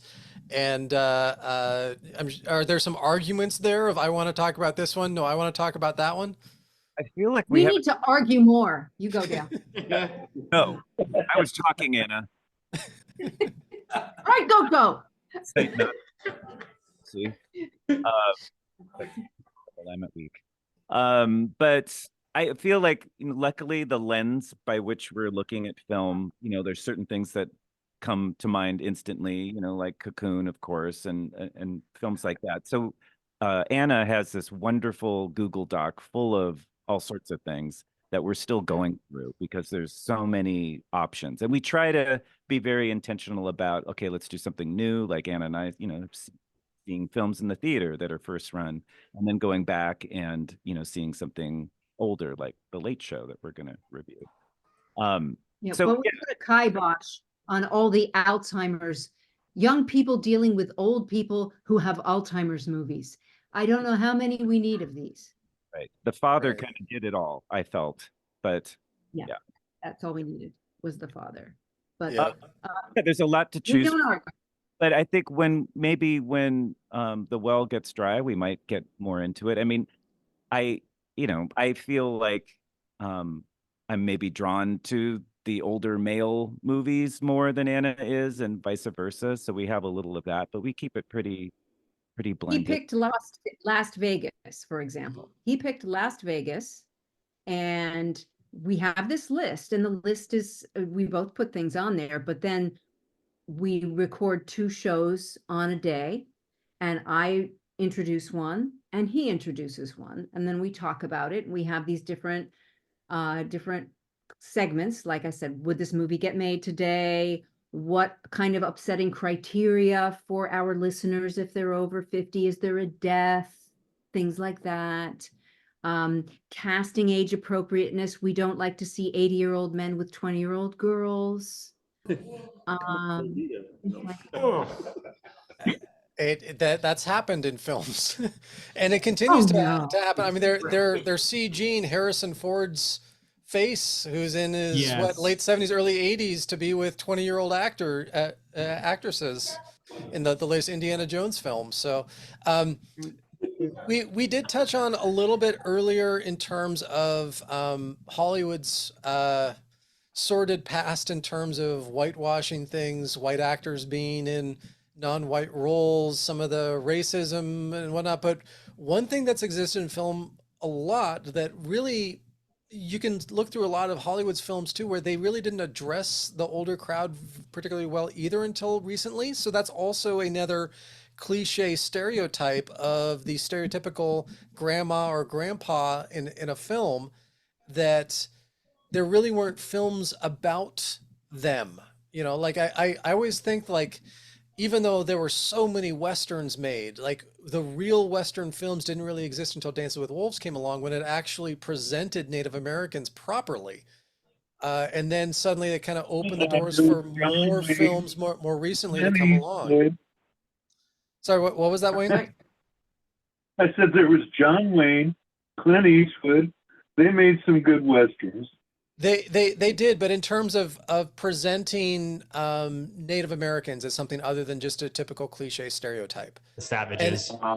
And the same thing happened, of course, with minorities. The same thing has happened with gender roles, but there really hasn't been a ton of films until more recent decades that delved into stories that dealt with 40 plus, 50 plus, that didn't also fall into stereotypes of grandma and grandpa being played exactly the same way in every film, right?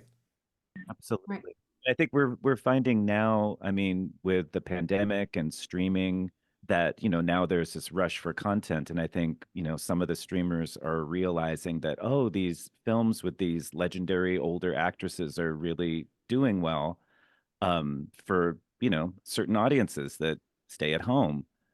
So I think that is also kind of changing the landscape a little bit too. Have you also? And they're bringing back Matlock, Golden Girls, Murder, She Wrote. There have been articles in the New York Times and the Wall Street Journal about how older Americans are basically keeping traditional television going with these revivals, and that Hollywood is ignoring this demographic at their peril, because they are still the largest ticket buying audience for fairs. Like sit in theaters, I assume, as well. Yeah. I don't know if I can handle those shows, but like Perry Mason, that thing will go forever. That thing was awesome. I still watch that. when it comes on. There's sorry, Dale. Even like watch Matlock or Murder She Wrote, there's still like Death and Other Details and Knives Out and all sorts in Poker Face, all sorts of shows and movies that are basically spiffing that up for a new audience or for an older audience that wants to see the same thing in a different way. Right. Well, and Netflix didn't exist, 20, 30 years ago. Whereas, if you wanted to see something new, you had to go to the movie theater and, it was a big event. So life has changed. There's also something that those of us who have worked in Hollywood or those of us who are big film fans recognize it, but it's kind of an unspoken known entity in terms of one of the unfortunate aspects of Hollywood, and that is the disproportionate between male actors and female actors in terms of when they hit a certain age bar and they're no longer considered leads. Male actors traditionally have been able to go into their 60s and 70s still considered leads. Women, oftentimes, as soon as they hit 40, they're being handed grandma roles, and that's all that they get offered. Yeah, like Marissa. And poorly written grandma roles at that. All I gotta say is one thing that seems to bust that was the old when they're showing it again is the soap. Remember the old soap with Billy Crystal and everybody, but a lot of the lead actors and actresses, they're like over 50, but yet we love them. I don't, It tends to be that a lot of the A-listers that are male actors are still able to be A-listers in major films into their 40s, into their 50s, 60s, even, someone like Harrison Ford still being considered a lead at, I'd have to Google what it is, but he's probably high 70s, if not early 80s at this point.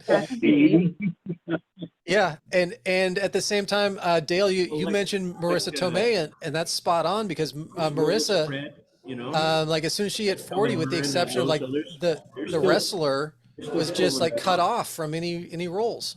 Totally, yeah, and just doing, yeah, exactly. Her as the aunt sidelines and older character. Dating, like, oh, why would like, oh my gosh, someone in their late 50s dating? Yeah. Older character women do okay. Jean Smart has done very well with Hacks, and she's what, 60? She's 72, I think.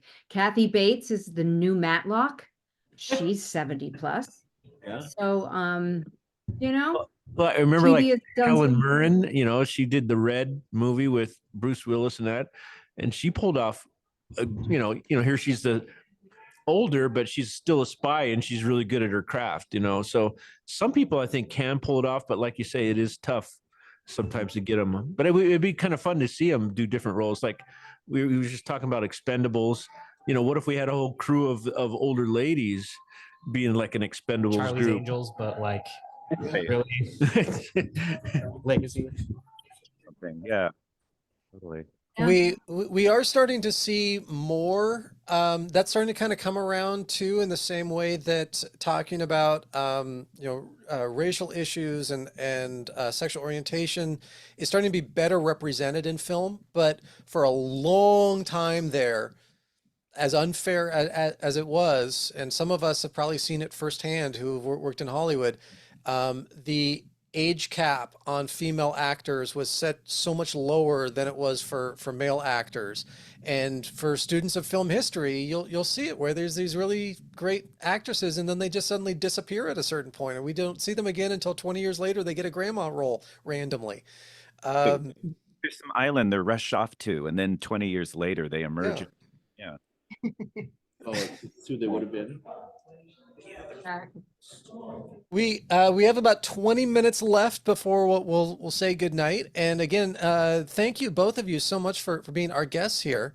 We usually try to kind of wrap things up with giving everyone an opportunity to ask a final question or provide a final comments. We'll just kind of go around and feel free to comment on whatever. But Let's start off with our online folks. Clint, is there any? Do you have a final thought or a question you want to throw out?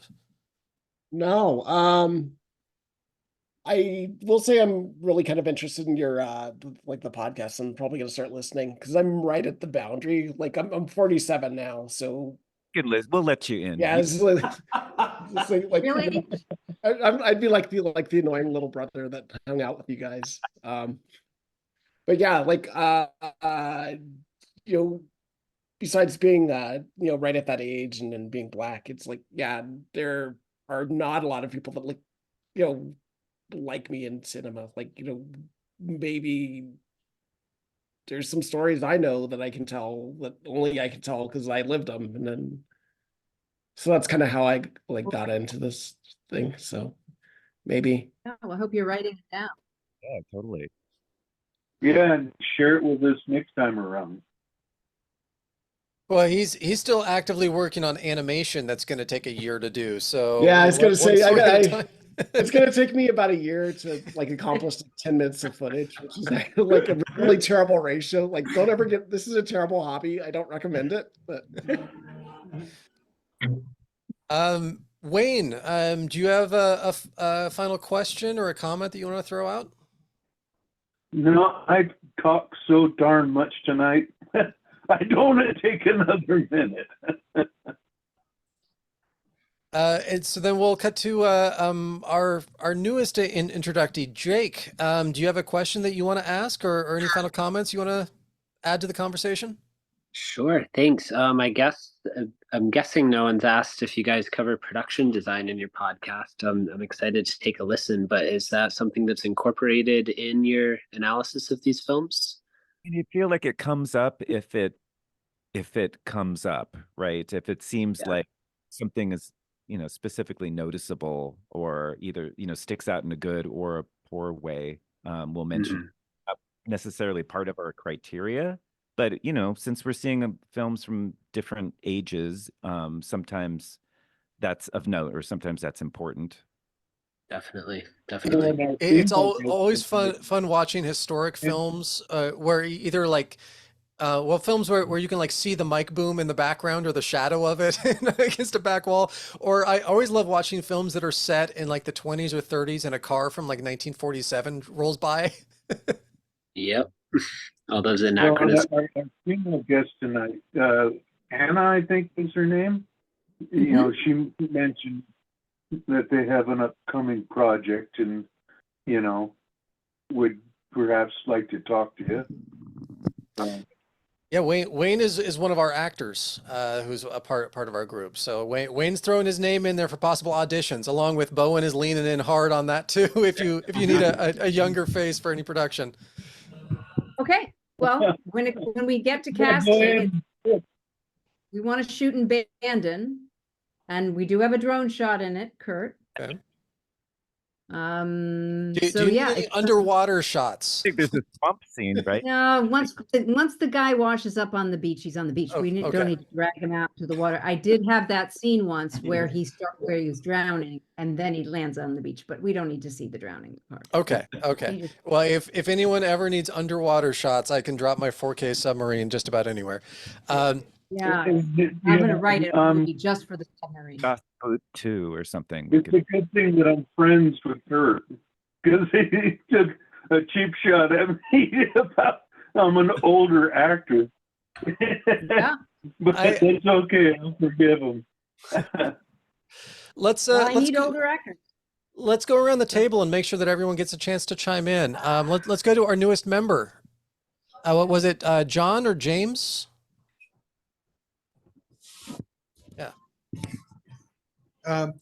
Just, is there anything that you would recommend as an exercise for a new filmmaker? Dale, you want to do that?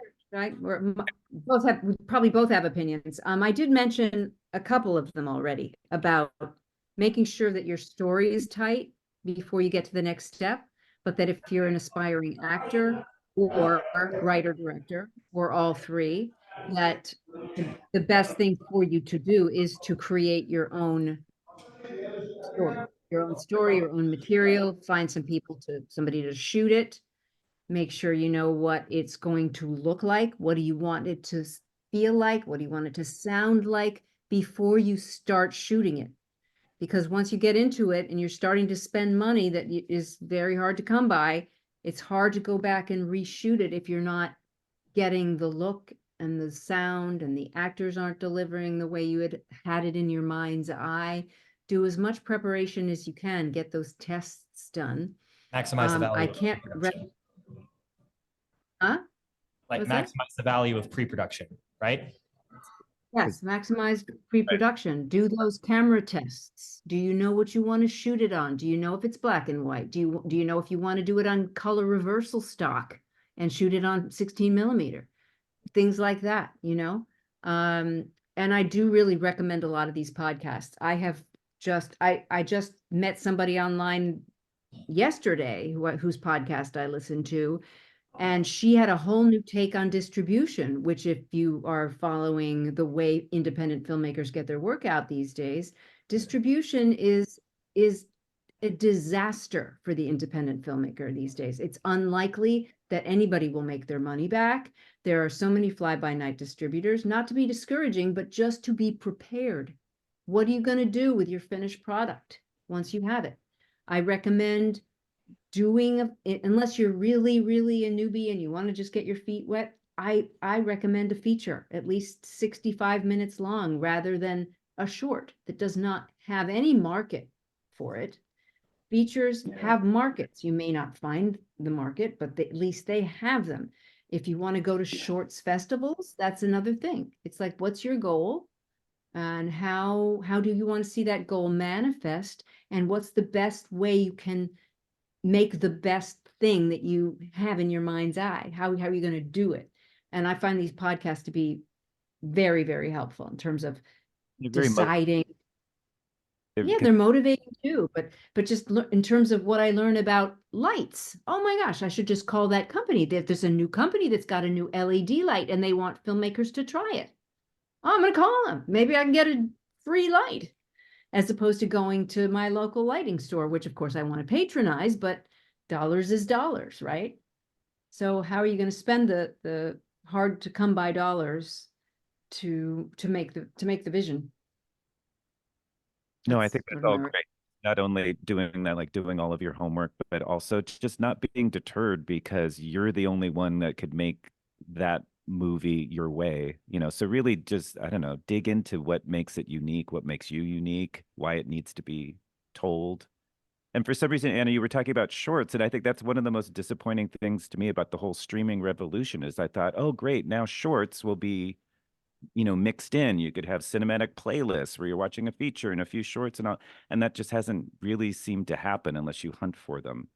But yeah. Yeah, the other thing I would recommend is writers groups, trusted people in your groups who can give you valid feedback that is writer driven. In other words, you're all sitting around and each of you bring in 10 pages on a given day, and you want to hear your 10 pages, and they're just being read by other writers. So nobody's doing major inflections, no terrific actors are helping your lines sound better. And then you say, okay, here's what I was trying to do with those 10 pages. Did you get it?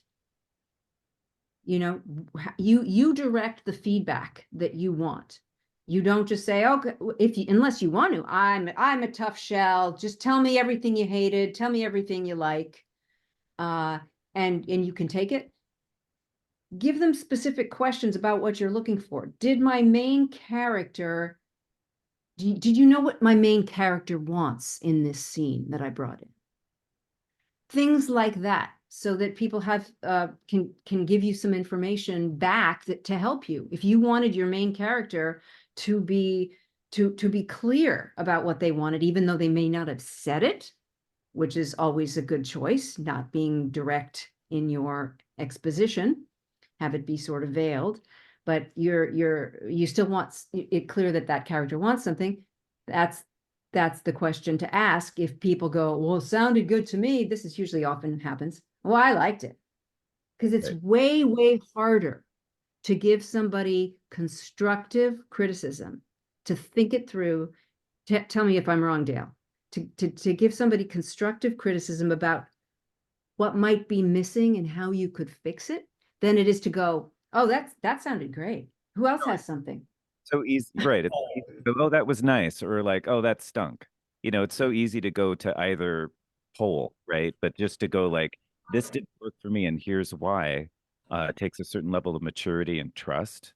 And what I did last year is I took a 8-month screenwriting course through Literary Arts in Portland, and that was great. And I got a lot of the aspects that Anna was mentioning. But I think for me, principally, it was validating. It made me justify like the time I spend not working to work on a script, and also the accountability factor, just knowing that, okay, this week someone's going to roll their eyes if I don't meet my page count. So I think at the very least, there's that aspect. And again, it's sort of, you feel like you're not in it alone, because it is a very isolating pursuit, you know, screenwriting.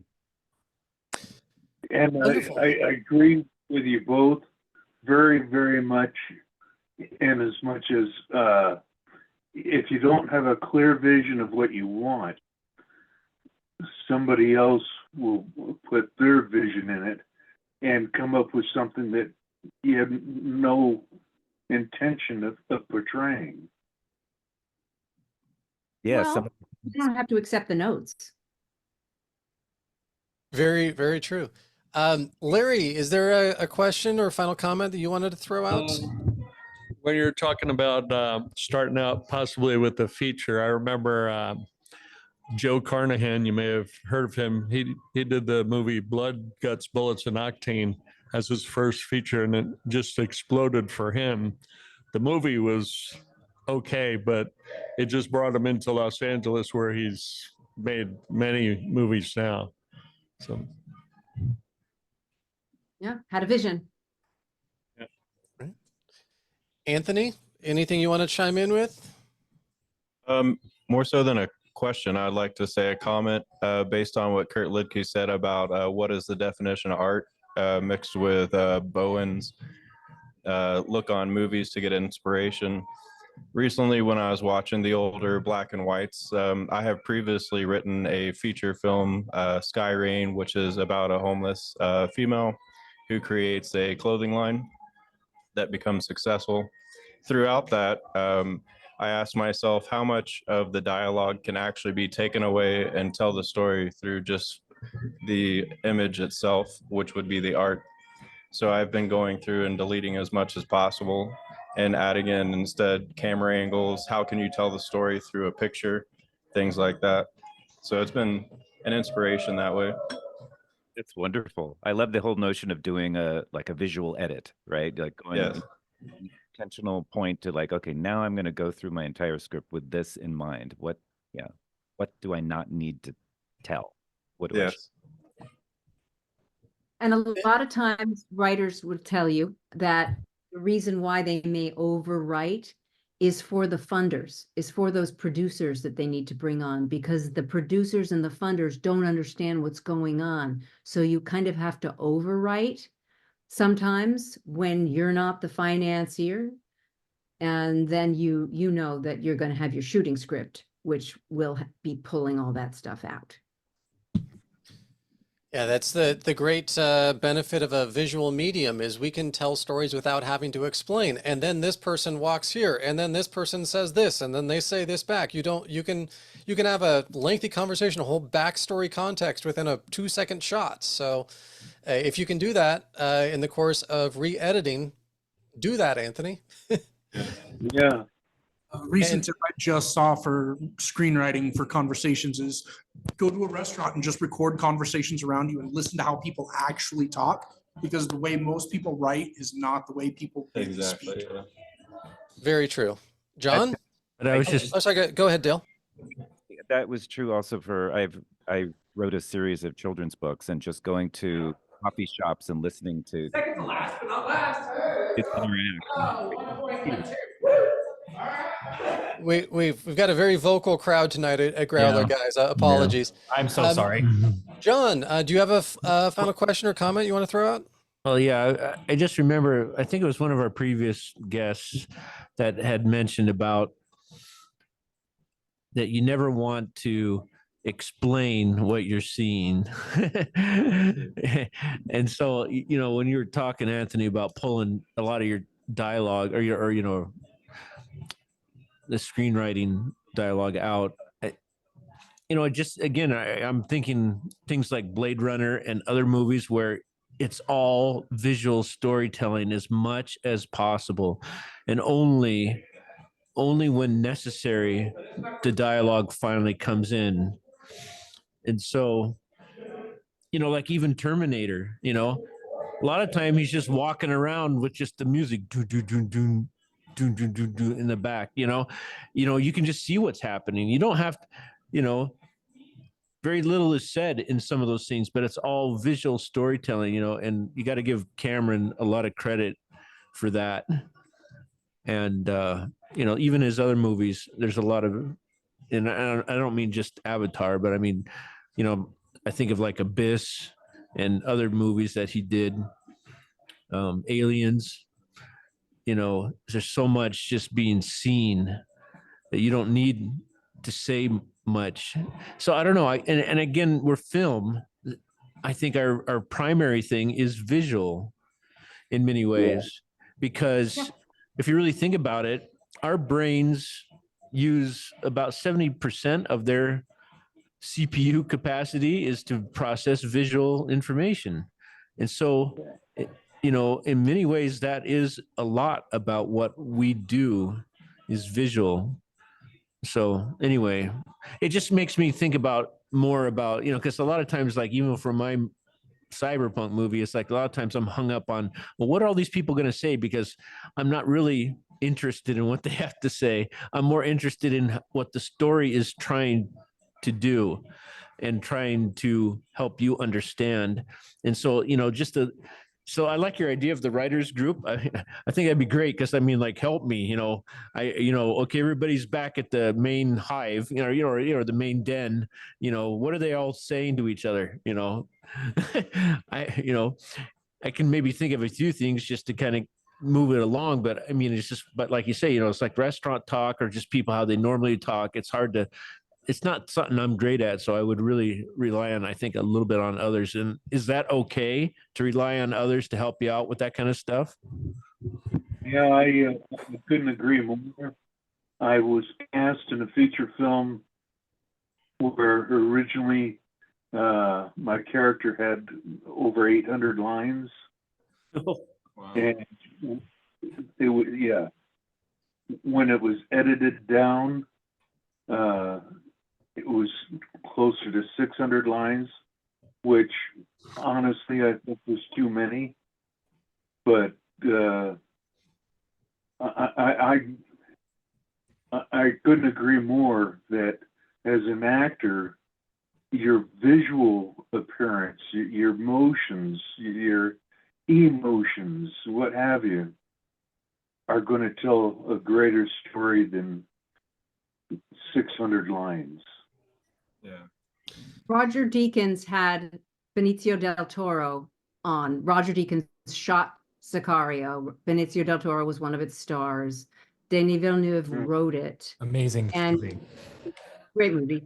What got edited was very different than what was on the page. And Benicio del Toro was on there talking to Roger, and what they were talking about specifically was Roger in his accent saying, well, I remember you saying, I don't need to say that. And then you would say, I don't need to say that, and I don't need to say that. And so pretty soon you took away all your own lines from the scene, Yeah. And that's exactly right. But the point is that the script that got approved was the one with all the lines in it. And that helped. So it depends on who you're writing it for. You always have to keep that in mind. Are you writing it for the money people? Are you writing it for the production company?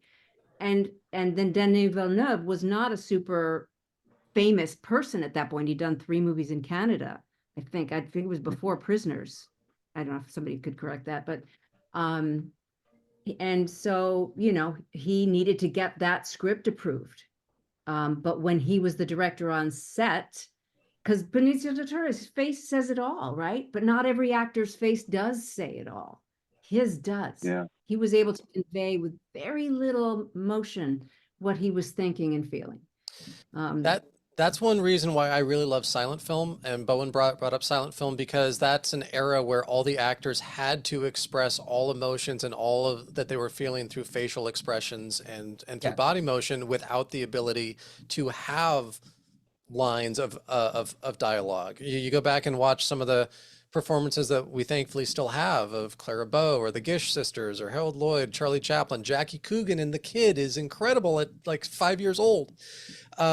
These performances are unbelievable because it is told entirely through facial expression and through body movement without the ability to have lines of dialogue. Well, especially, I'll just quickly add from the technical perspective, it's good to know over 90, I forget the exact number, but over 90% of all human communication that is interpreted by other people is nonverbal. And that extends not just to your facial expression, your body movement, whatever. That nonverbal also falls down to not just what you say, but how you say it, how things are delivered. And there is so much more to a line than just how it's written on the page. And just going into that, it's like kind of like, it's like a baseline for both any actor, director, screenwriter, filmmaker to know if they're covering a story that involves humans in it that are interacting with each other. That's kind of a foundational baseline to remember.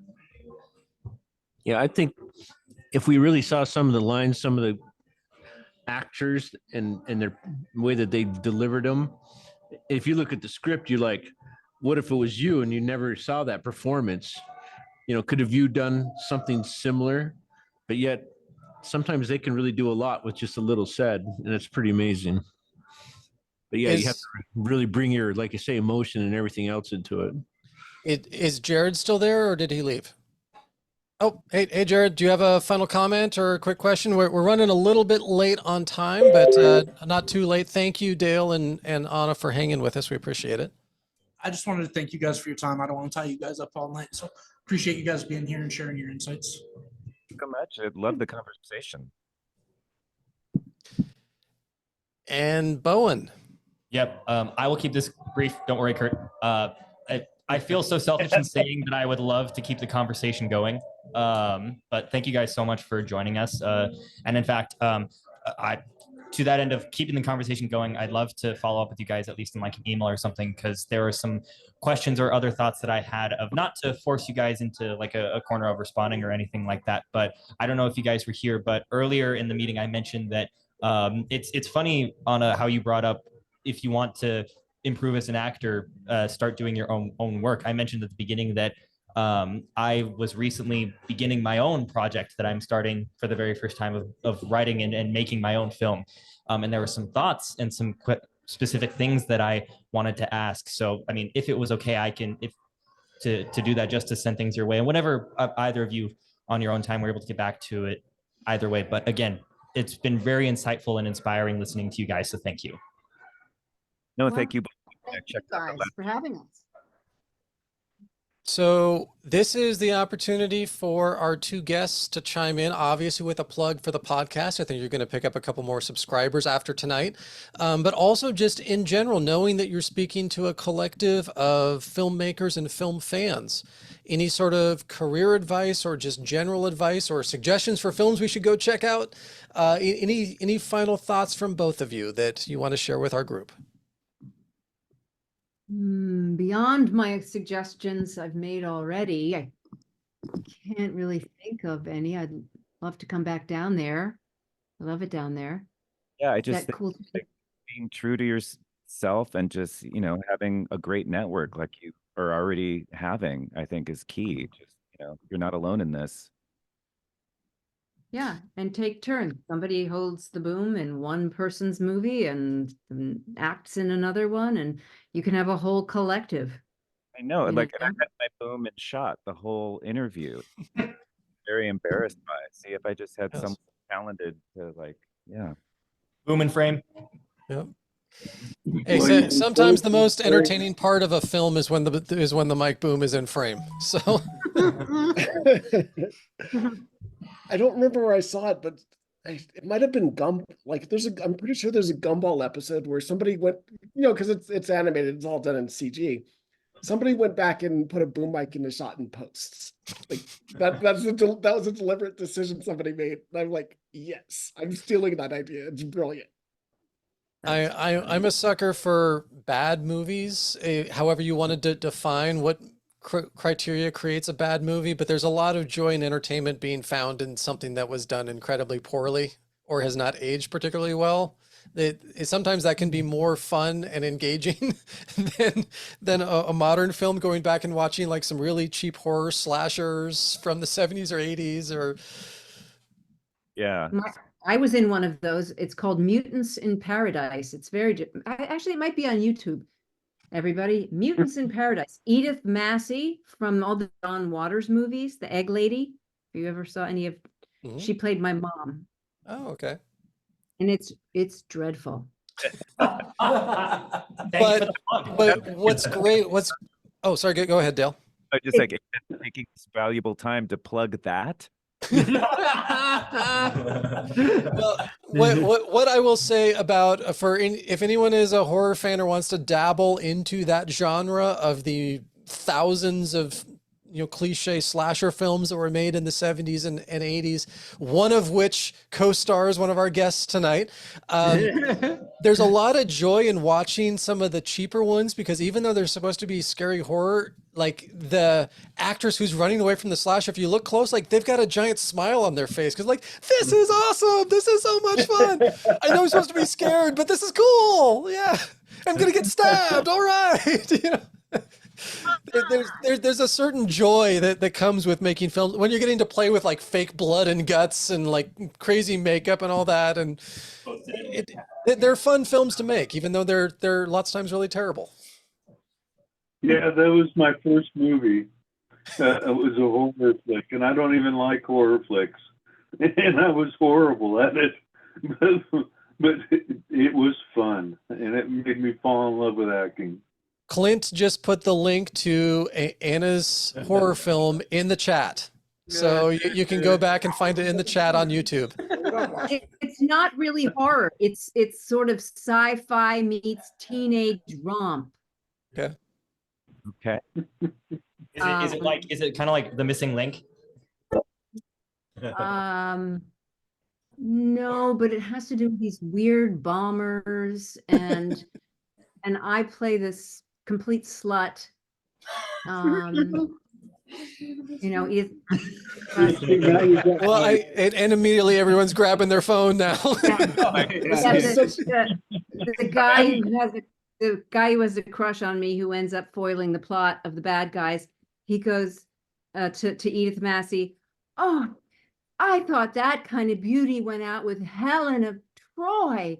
And Edith Massey says, "Oh, she'll go out with anybody." Good Lord. This has That's the kind of. So I guess we all have some homework now to go do in preparation for our next meeting. As a reminder, our meetings are normally on the third Thursday of every month from 6 to 8 p.m. at Growler Guys, as well as on Zoom. These are open to the public, so tell your friends if people want to come and chat about movies for 2 hours. Do keep in mind our submission window is currently open for the Klamath Independent Film Festival. So it closes by June 1st. So if you have been in a film, you've worked on a film, or you know of someone who's worked on a film in the state of Oregon, make sure to remind them that we are taking submissions currently for the film festival. And Clint also chimed in on the chat room that this film deserves to be on Mystery Science Theater 3000. I've not checked it out, but I mean, as a fan of MST3K, it might be right up my alley. I was gonna say, like, skim through the timeline. I'm like, obviously not going to watch it while we're talking, but like just looking at this thing, it's like, I'm going to enjoy this immensely. Thanks so much for sharing. As one last request for you guys, you need to review that movie on your podcast. There are some people over 50 in it, but there you go. I kind of grew up watching falling asleep to MST3K most nights, staying up way too late and being groggy for school the next morning. So that hits all the sentimental feels for me. Yeah. Yep. Same here. There's some. Thank you for joining us again tonight, Gert. Yeah, of course. And thank you to our two guests so much for taking some time out of your evenings. I hope this was enjoyable for you two as it was for us. We would love to see you down here for the film festival sometime. It's going to be September 27th through the 29th this year. If people have films that they've worked on, or if you have friends who worked on films, tell them, hey, we've got this awesome film festival in Southern Oregon. You should submit that thing you made. Any final thoughts from our guests before we call it a night? Nope. Everybody have a great night. Go make films. Go watch films. That's what we do. Well Thank you said. so much. So thank you all. This was great.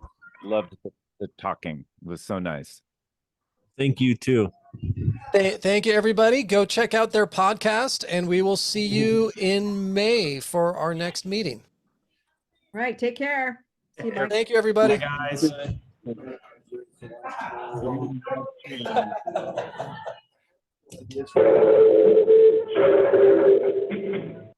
YouTube and Is that Wayne?